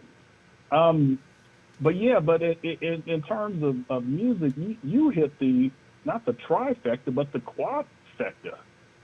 So you were talking about there's a right and a wrong way. So shout out to Keith Sweat. The children are our future. So shout out to oh goodness, not only Dolly Parton but Whitney Houston. You got the wrong people. To George Benson. I never heard Dolly Parton sing "Greatest Love of All." I had neither, but she the one wrote it. So she Dolly Parton didn't write "Greatest Love of All." Which one was? Oh, I Will Always Love You. Yeah, oh, yeah. Wrong song. Yeah, you got it. Well, with the shout out to the Samoans, shout out to Shock G and Digital Underground. When you brought them up, because he mentioned them in the songs doing the Humpty Hump. He did. And well, we'll throw in a bonus one, which you calling yourself a neutron. I think you were thinking about good old Ruth Pointer of the Pointer Sisters. But back to your original topic, dealing with Cam Newton and all the babies and everything, and even with Nick Cannon. Man, nowadays these jokers are making so much money that a lot of them feel that, well, I just send the money and that's just as good, and it's really, that'll handle, their material wants and needs, but that emotional would actually need that actually being there with them to guide them through. You need to be there, and it's best, best case scenario, be there in the house, same neighborhood, same house with the children, or at least in the same city if you have, different situations, whether it's divorce or whatever. But, to my understanding, these kids are all over the country, and some of them got birthdays in the same week, if not on the same day. So there's potentially going to be some resentment and everything going on to where, how come daddy didn't come to my party but went to the other party? And, you have women in the mix too, and that just adds a whole nother layer. But you remember basketball player Sean Kemp. I remember Sean Kemp, yes. Sean Kemp, high flyer, jump out the gym. Goodness, he had a bunch of kids too. And unfortunately with him, they wasn't making the kind of money that they're making now. Because he was hemmed all up to where I think, goodness, what was he doing? He was working at some store or something. It was something, just a regular old job in order to pay all the child support. And that's just crazy. And like you were saying before with the women, that's, sadly, and it's still the case. There are groupies back during that time that you were willing participants with Sean Kemp, just like with their women. And I'm not going to call them groupies, but women know the deal, and they know that, hey, if I have this child, I'll be taken care of, and that's what they want. They want the material. But see, Brent, I'm not even. I kind of get that, even though I think it's grimy. Okay, so I kind of get that. But what about somebody who only gonna get $18 a week in child support? They're still saying yes. They're still having babies with people who not gonna be there, and I'm not even necessarily saying twin. I'm just saying in general, because that's not exclusive to twin. There are gonna be men out there. I saw or heard a statistic, and I don't even remember the numbers, but it was something ridiculous. 90%. Huh? Probably 90%. But go ahead. No, I think it was a better statistic than that. But it was like 70% or 80% of the kids out there in the black community is by like 30% of the men. So It's not, he Cam Newton, he got a lot of money, my life is gonna be made. It's, that's Ray Ray on the corner, and we gonna have a baby. Yeah. We not married. We not thinking about getting married, but he wants some, and I'm gonna give him some, and I'm pregnant, and we gonna have a baby, and we gonna create an instant broken family, and then, chick on the next corner like, ooh, there's Ray Ray. Ooh, we gonna have a baby. Now Ray Ray running around with 8, 9, 10 kids. Ray Ray ain't got no money like that. You ain't hitting no jackpot, but you still creating instant broken homes. Somebody gotta have this serious conversation with women about the choices that they're making as well. Yeah, well, hurt people, and some of it could be that these women are going back and forth battling with one another, and I'm like, oh, well, you had a baby by, Ray Ray or Peanut. I'm gonna have a baby by him, so I'm gonna take some of your money and attention away from him. So there's that level of pettiness in there. But if you grew up in that situation, a lot of it is where you see that day in and day out, you think it's normal, and it really does take a leap to see something different and say, no, this ain't normal, and I'm not, just because I'm mad at to the girl who said something behind my back on social media that I took out of context, I ain't gonna go try to steal your man, the guy you sleeping with, and have a baby with him to make you jealous. That's just it's just a level of maturity that both the men and the women. The men need to goodness, stop being a sucker, to be caught up in those petty childish games, because I don't know what your situation was with your with your paying child support with your ex-wife and everything, if y'all had a good relationship or not, but I've seen and heard other situations to where women use the children that they have with them to hurt the men, because they know that's really the only thing that hurt them. And that gets in a whole nother level of just angst, and it drives some of the men then to turn around like, well, I'm going to just keep it moving and go to the next one. And that could be some of Cam Newton's, fear. But then you run around what happened to his partner. But then you run around, which this is what I ran into, having these conversations, is people talking about, well, men need to have these conversations, but women don't need to have these conversations, because there's plenty of people shaming women for the choices that they make.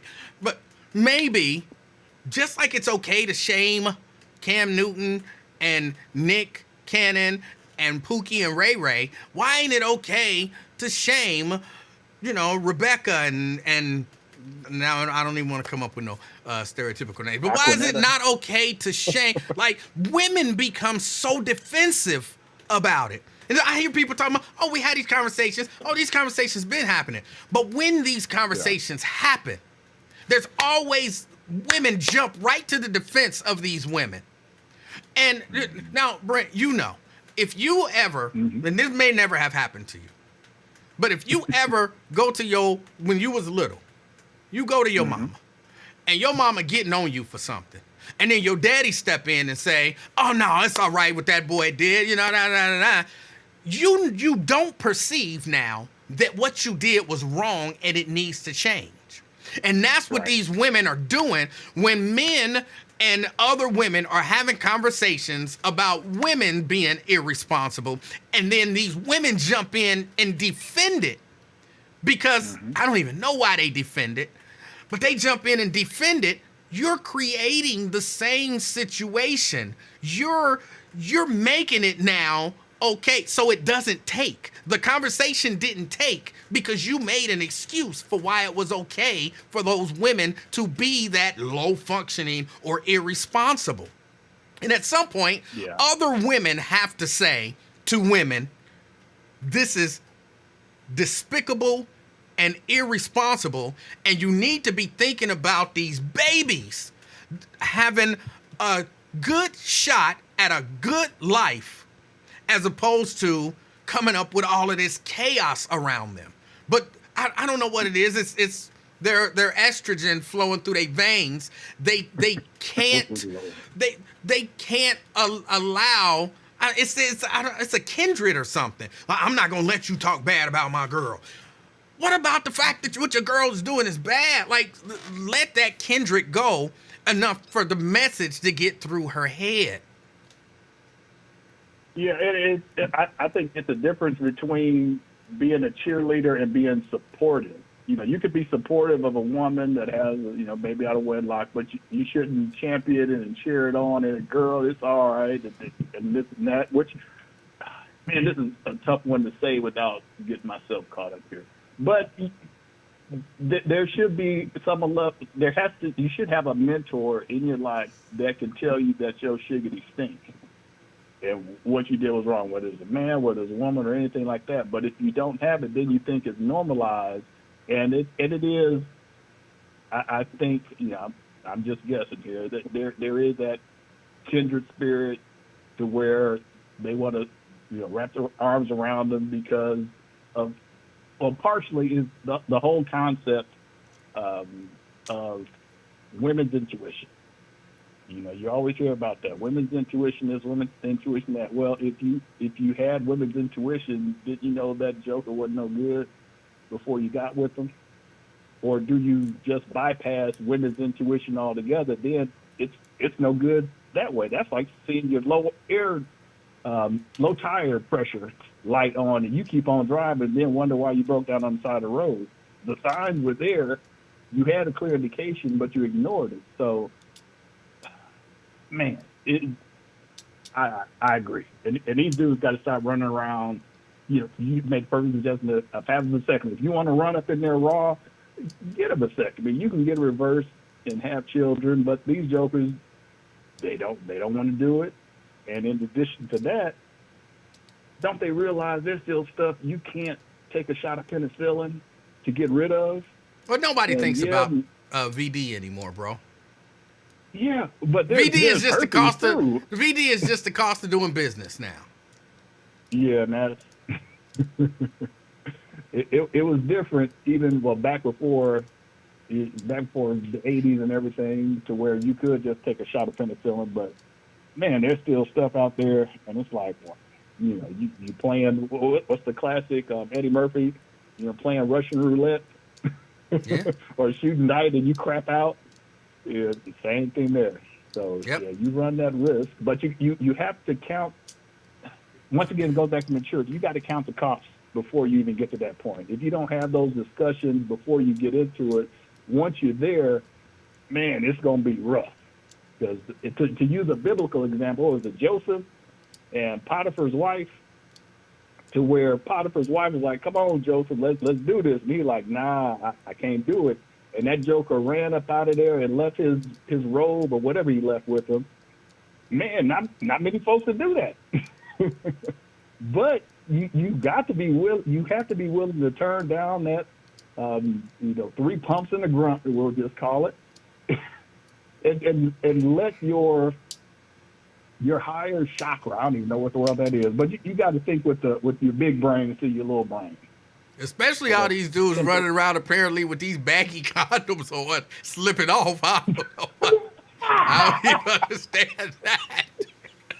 Oh my goodness, man! I was telling some folks, just plead the fifth. Don't say it. Look, go back, delete the comment. Call, report this broadcast to the Facebook, MySpace, Twitter, and get it taken down. No, even if it is the case, no, just let that go. Just let that go. But one last thing, even with back to the family. Let me get focused here. There is something. Have you ever been in a room full of children and the ladies are trying to get the children to calm down and everything, and the children are still bouncing off the walls?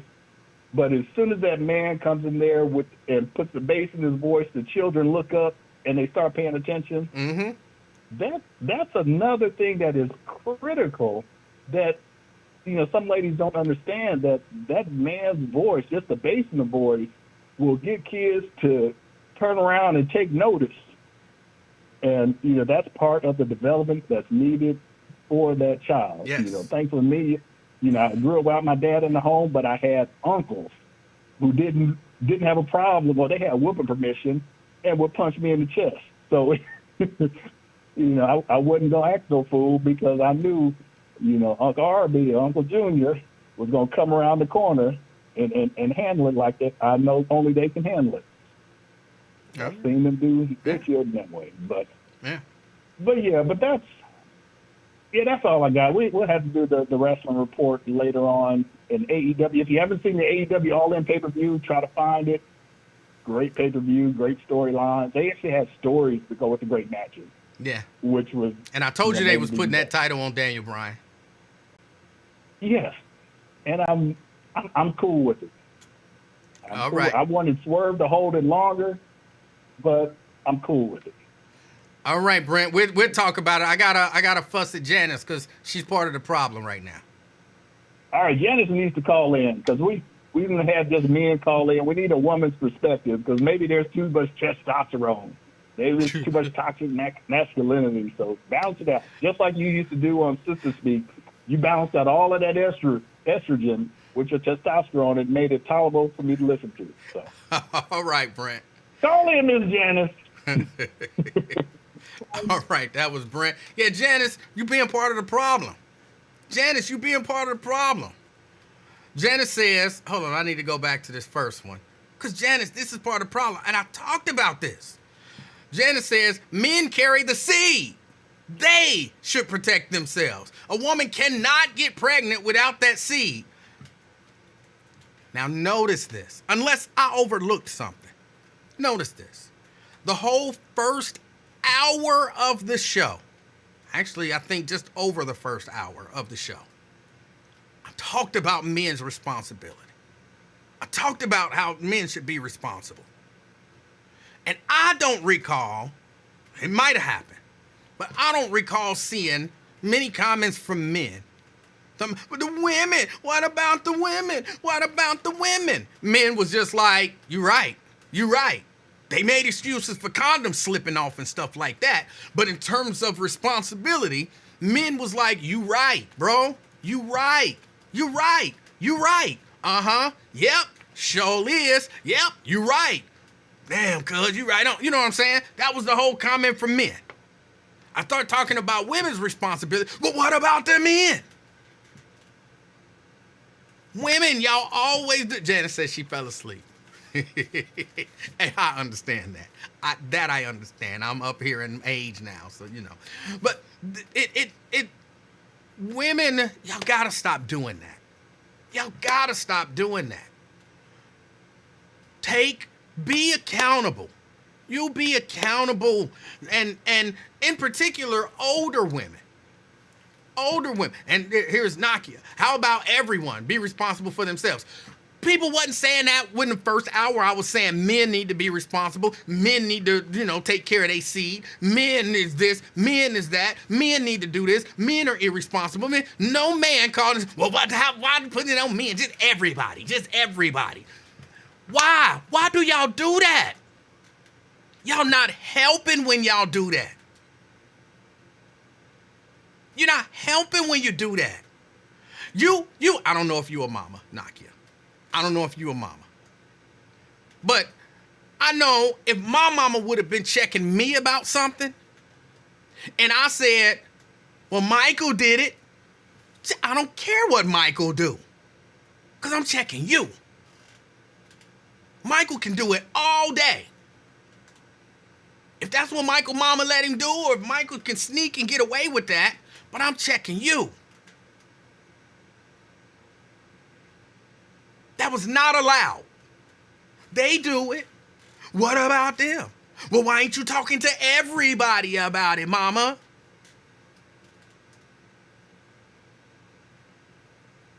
Y'all not helping the situation when y'all do that.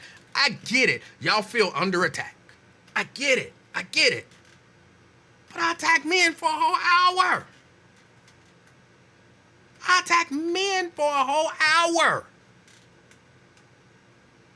I would like to think men was just sitting back like, he right. He right.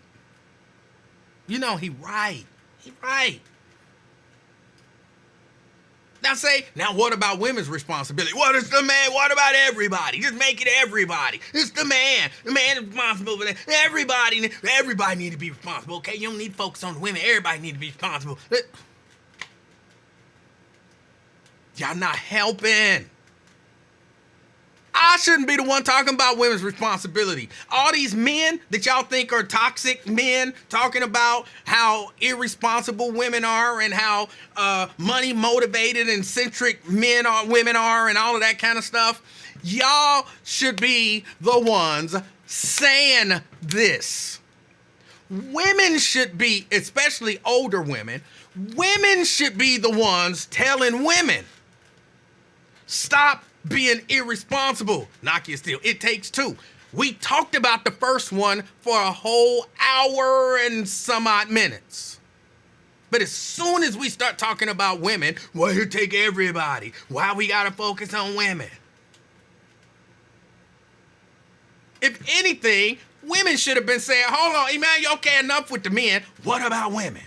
You need to talk to these women about their lack of responsibility. You need to talk to these women about who they sleeping with. You need to talk to these women about what they gonna get. Well, shoot, you won't talk to them. Let me talk to these women about what they need to do. Let me tell these women to be responsible. Let me, you know what I'm saying? That's what y'all should have been doing. Women need to be teaching women how to be responsible women. And then men wouldn't have to keep on going on and on and on about how ratchet, I hate that word, how ratchet these women are. Because y'all would be handling it. Y'all would be sitting these young girls down telling them, girl, you know you wrong for that. You know that's irresponsible. You know you ain't got no business doing that. You knew that nigga didn't have no job when you opened up your legs. You knew he wasn't making no money. What you complain about $18 for? You knew that that nigga, you know what I'm saying? Y'all should be the ones doing it. But when somebody do it, well, what about men? Men is the ones responsible. You can't blame women. It ain't all on women.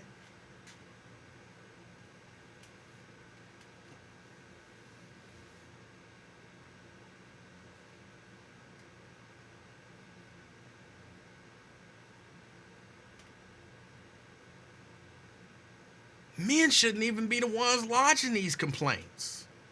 Responsible women should. Just like responsible men should be the ones complaining about irresponsible men. Women shouldn't have to complain about them. There should be enough men out here talking about them that women like, hey, they got that covered. It might not be getting fixed or whatever, but they can't claim that they don't know because listen to all these men telling them how irresponsible they are. Go ahead, bro, tell her. Go ahead, bro, tell him. Go ahead, bro, tell him. Yep, get them together. Yep, tell them. Tell them.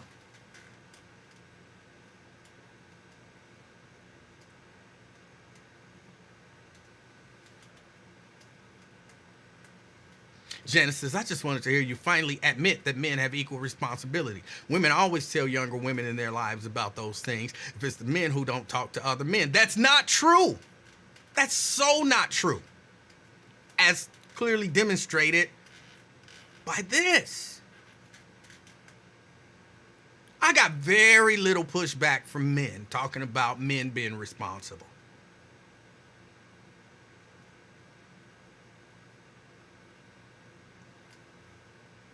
If I say women should be responsible, now I'm shaming. You shaming them. Why y'all trying to shame women? Why you trying to make women the villain? Why you trying to... I'm trying to say everybody should be responsible. I can say it about men, but I can't say it about women because when I say it about women, it's shaming. When I say it about men, you right. Y'all not helping.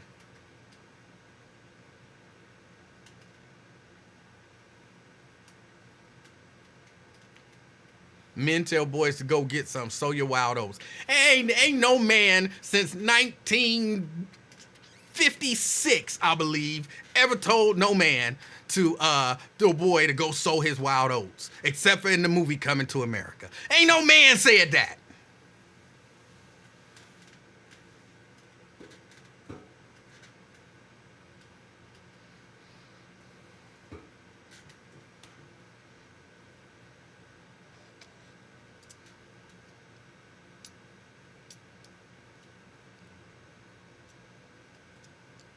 Yeah, I gotta get out of here. I knew it was gonna happen. I knew when I said something about men and women would be saying, you right. I knew that was gonna happen. Because for whatever reason, it seemed like men, for the most part, seem to be okay with taking constructive criticism. But I also knew that when I said, women, you're responsible too, women would be saying, no, it's the men. No, it's the men. Or no, it ain't women, it's everybody. I knew it was going to happen. I knew it was going to happen.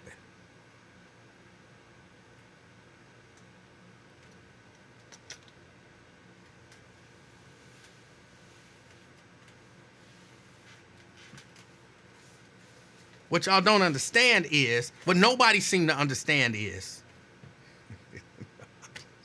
I just say that. I don't know why I keep saying that. I don't have some super greater understanding than everybody else. Some people like to come off like they have this super understanding above all. I'm not one of those people. I'm not one of those people. Oh, all right. Let me give y'all the update. So I took the little baby to Kings Island. Little baby is back. Her mama brought her over on Saturday. I'm sitting there talking to her. And, she's telling me about her summer in Houston. And, she's having a good time talking about all the stuff that she did in Houston, blah, blah, blah. But, she's sitting there on her phone while talking to me, yeah, we played in the water, in the hurricane. It was windy. Yep. Yeah, we went to the park. Yeah, we did. And I'm like, get off that phone. Get off that phone. You know what? We going to Kings Island. You want to go to Kings Island? She said, no. I said, you ever been to Kings Island? She said, no. I said, you know what they got at Kings Island? She said, no. I just want to sit here on my phone. You're not going to sit there on your phone. We're going to Kings Island. So I'll go into YouTube, put up some videos of the rides at Kings Island. Made her watch them. She was still trying to watch her phone. Get off that phone. Look at these videos. And so she kind of watched them. So now that you've seen some of the rides in the, in the kids section. Now you want to go to Kings Island. She said, sort of, but not really. We're going to Kings Island. We're going to Kings Island. Went online, and, I bought us some gold passes. Everybody knows this.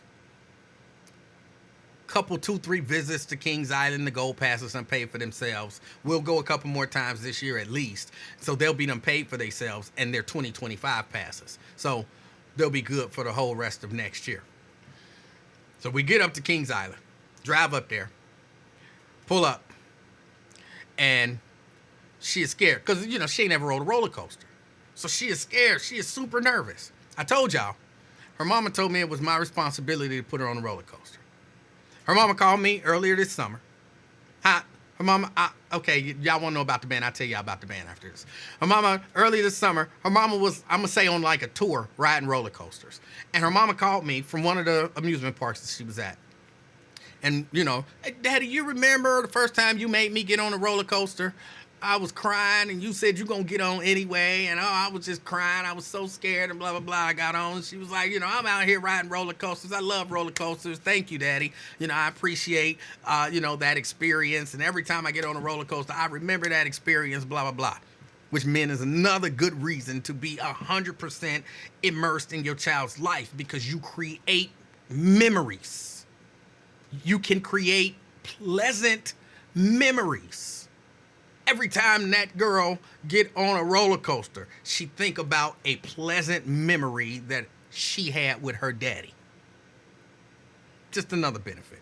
So I said, well, have you ever put her on a roller coaster? And said, no, Daddy, she won't ride roller coasters. She's scared and she refused to ride roller coasters. And she was like, well, it's your job. That's your job to put her on a roller coaster. So I was like, okay, cool. So we went up to Kings Island and I told her, you're going to ride a roller coaster. You're going to ride a roller coaster. So we parked in Racer 19. I don't know why I still remember that. And of course I told her it was her responsibility to remember where we were parked, even though I knew she wouldn't remember. So the whole time we walk in there, she is petrified. Oh, Grandfather, I'm so scared. Oh, Grandfather, I'm so scared. And when you walk up and the ride's going, you can hear people screaming. Oh, she is just getting so scared. She is getting so scared. Oh, Grandfather, I'm so scared.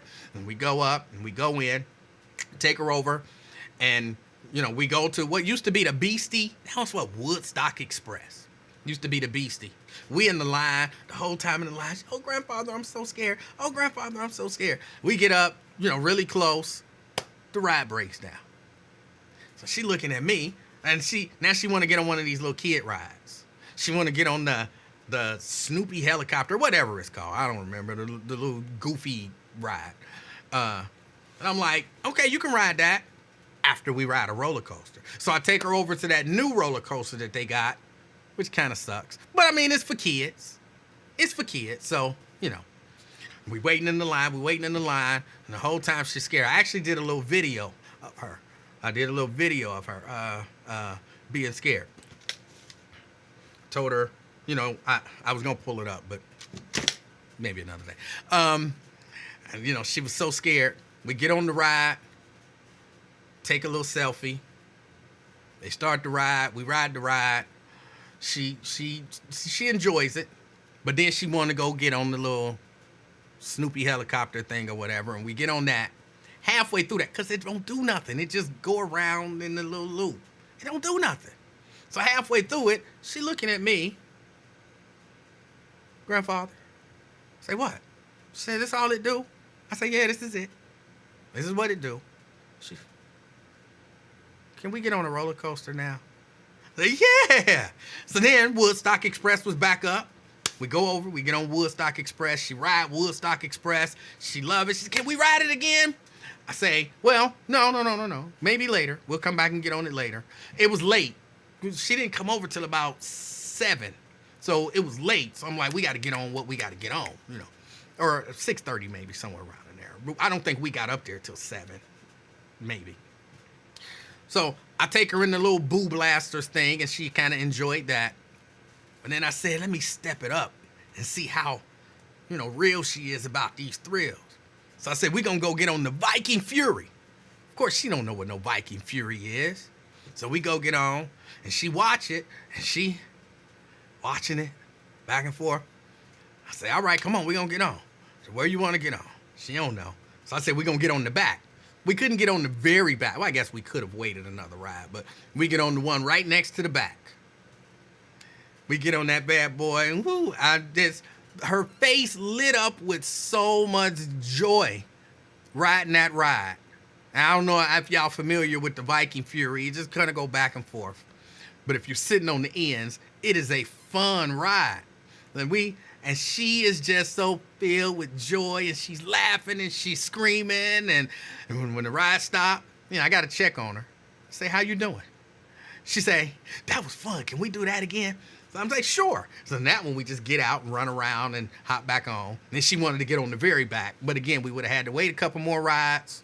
So, she didn't want to do that. So we hop on the same side, one from the back. We ride it, get off. And she say, it just made I've never heard it explained. I have been trying to explain to her, before we got there, the roller coaster, when you go down the hill, you get that feeling in your stomach. And she said, grandfather, you said I was going to get a feeling in my stomach. I said, yeah, you didn't get no feeling in your stomach? She said, no, grandfather, but I do like that ride. I said, what you like about it? She said, when you go up and then you start coming down, it make my hips tickle. Make your hips tickle? Yeah, it make my hips tickle. It's the same on the roller coaster. When you go down the hill, it make my hips tickle. Okay, that's the feeling in your stomach that I was talking about. No, it's not, grandfather. I don't feel it in my stomach. It make my hips tickle. Okay, your hips tickle. So then we did that, and we rode. She got on the little thing that you lay down on, and she rode that. She wanted me to get on that with her. I was like, oh, I'm too big to ride that ride. And then the dude was trying to bust me out like, oh, no, yeah. I'm like, and he's like, oh, yeah, he's too big to ride this. You have to ride it by yourself. So then she rode that, and she enjoyed herself, and it was fun. So, yeah, we had a good time, and now she's like a roller coaster junkie. She's a roller coaster junkie. So you can't beat that. You can't beat it. So I told her mama. Her mama said, you did your job. And so now she has a gold season pass, and I'll probably take her up next Saturday too. or this coming Saturday too, for a few hours. We'll ride a few rides and, give her opportunity to enjoy herself. I'd never heard it explained like that. It makes her hips tickle. So that's that whole story. But no, I enjoyed it. And I said I missed my little buddy. I missed my little buddy. When she came over, I was all excited. I'm like, hey, I was enjoying the time without her. I was enjoying the time. I ain't got to leave and drive to the school and pick her up and make sure she gets something to eat and then fuss with her about what she want to eat and all of that kind of stuff. I ain't got to do all of that stuff. I was enjoying myself. But when she came back, I was like, hey, I missed the little baby. I missed messing with her and laughing with her. And so I enjoyed my little trip to Kings Island. The little 2.5 hours that we spent at Kings Island. I enjoyed it. She enjoyed it. And yeah, we'll do it again. Twins say, did you cry like me? No, I did not cry. But I didn't know that I had really missed her like that. Now, the band. I went and saw the band on Friday. And I was happy to see the band. They did Friday Flow down at Washington Park. But I told you I got kicked out the band. I really don't want to go deep into why I got kicked out the band. I'll just say I had some expectations. And I made those expectations known. And some people apparently didn't have the same level of expectation. Some things apparently were said or whatever. And so me and somebody else got kicked out the band. But I still support them. I know y'all wanted more of the story, but if I gave you the detailed version of the story, then it would seem like I was throwing some people under the bus. And I have zero beef with anybody in the band. Like I said, I went and saw them. I rooted for them. I actually got on the stage with them for just for a song. I didn't sing, but I got on stage with them for a song just to support them. So I 100% support the Taylor Made Band, and I hope everything works out great for them. And, it is what it is. No hard feelings on my part. No hard feelings, hopefully, on their part. So, yeah. But no, I can't give y'all all of the details because I'm not trying to throw anybody under the bus. If anything, I'm throwing me under the bus because I would say, yes. What was it? Twin said you're a troublemaker. You got fired from the radio station and now the band. Well, I got fired from the radio station because I wouldn't take that shot. And if that makes me a troublemaker, oh well. And I got kicked out of the band, I would say, yeah, I was a troublemaker. If trouble is wanting things to be done a certain way, that setting my expectation to a certain level. And standing on it.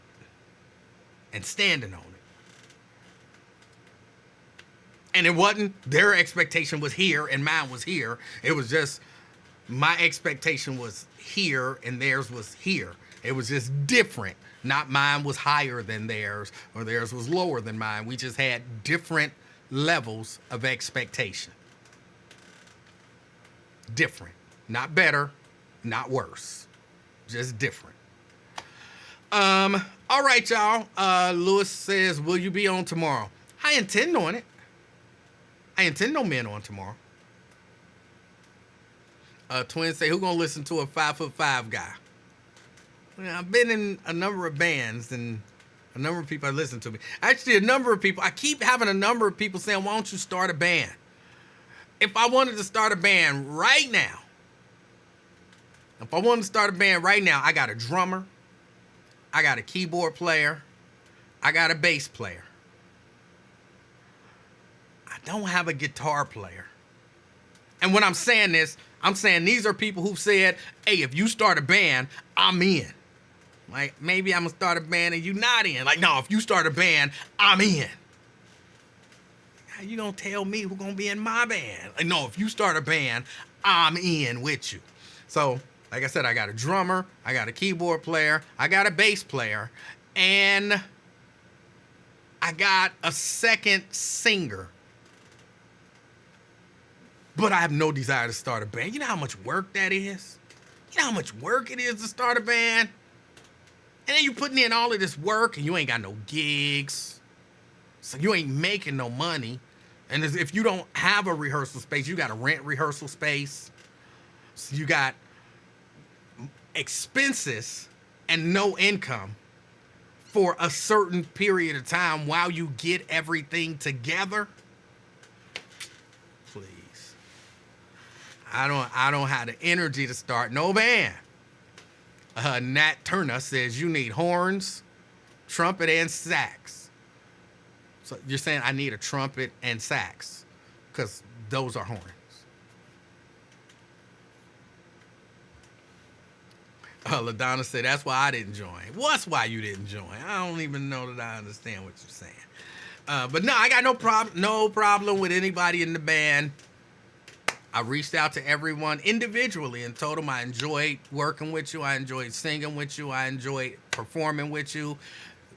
Let's please stay in touch and all of that kind of stuff. So, yeah. And Tanika, you live in Florida. You are not traveling up here for months of rehearsals and all of that kind of stuff. See, if you was in my band, we could make it. We could make it. But you ain't fooling me. Y'all, I got to get out of here. Jason says, I took a nap. E-Man still on. Damn, E-Man going off right now. Going off right now. I can fly tickets are cheap. Yeah, they not that cheap. You not fooling me. Sax are woodwinds. They still horns, bro. When you think about the horns, you think, the horn section. You're thinking about the sax, the trombone, the trumpet. Yeah. Tanika said, I only need a few rehearsals. I bet you probably don't need none. But we not doing that. We not doing that. I'm not doing that. Y'all enjoy y'all day. Twin, bro, look. I know you give me a hard time and I give you a hard time and all of that kind of stuff. But I want to say thank you for, feeling free to be transparent and, express what you feel here. Just, I don't know if it even mattered to you, but as far as I'm concerned, ain't no judgment here when it comes to that, bro. Ain't no judgment here. At least in a negative way. So it's all good, man. Also, ain't nothing wrong with crying. I know you at work, so you know what I'm saying. You don't want to just be stacking milk. You know what I'm saying. So I get that, but ain't nothing wrong with crying, man. That don't make you weak. I remember I was with a young lady. She passed away, and she had a son, and her son at the funeral. He just kept saying, "I gotta be strong. I gotta be strong. I gotta be strong. I gotta be strong." And I was like, eventually, I said, hey, crying at your mama's funeral does not make you weak. There's nothing wrong with being sad that your mama passed away. Don't stop grieving because you think that make you weak. And, he was like, thank you. And then he let it out. And he called me actually a few times, years and months and years later, just to say, bro, I appreciate you telling me that. He said it changed like my whole perspective on things. And I'm like, that? And he's like, yes, it changed my whole perspective. And how he's emotionally open and all that kind of stuff now, whereas he wasn't before. So, yeah, bro, ain't nothing wrong with it, man. You gotta be open. Now, don't, what I'm saying? If they fuss at you about, putting the milk up wrong, don't go home crying. you know what I'm saying, to your baby mama. Like, they said they didn't like the way I put the milk up. Don't do that. Don't do that. That's not what we're talking about. Okay? But what you did, bro, ain't nothing wrong with that at all. All right, y'all. I got to get out of here. I really do. And Janice, ain't nothing wrong with happy tears either. Ain't nothing wrong with happy tears either. So, yeah, I'm all about being free with your emotion. Twin said, I knew it was coming, extra man. No. I'm not hating on you at all. I'm and you know, maybe I'm doing a bad job of it, but I'm really saying I respect you. I respect the love you have for your moms, and I respect, you know what I'm saying, you acknowledging that and being willing to feel and express those emotions. And I'm honored that you felt free enough to share it with me on this platform. So, yeah, no shade whatsoever. And I mean that 100%. All right, y'all. I got to get out of here. I appreciate everybody hanging out with me. I know it was late. Tomorrow I should be on, hopefully tomorrow, and hopefully at the right time for a short show. And, you know, we'll get into some other stuff because there was a couple other things that I wanted to get into. I appreciate y'all. Get out. I know it's hot. Get out and enjoy this weather before it turns cold. It'll be cold before you know it. We just a few days from September. Do you remember? It's a few days from September. It's going to be cold. And, y'all, it's hot. It's hot. You better get out here and enjoy this heat before you putting on boots and sweaters and hats and shit. And while you out there enjoying this heat, do me one favor. Be the reason that somebody smiles today. Till next time, I'm out, y'all. Peace.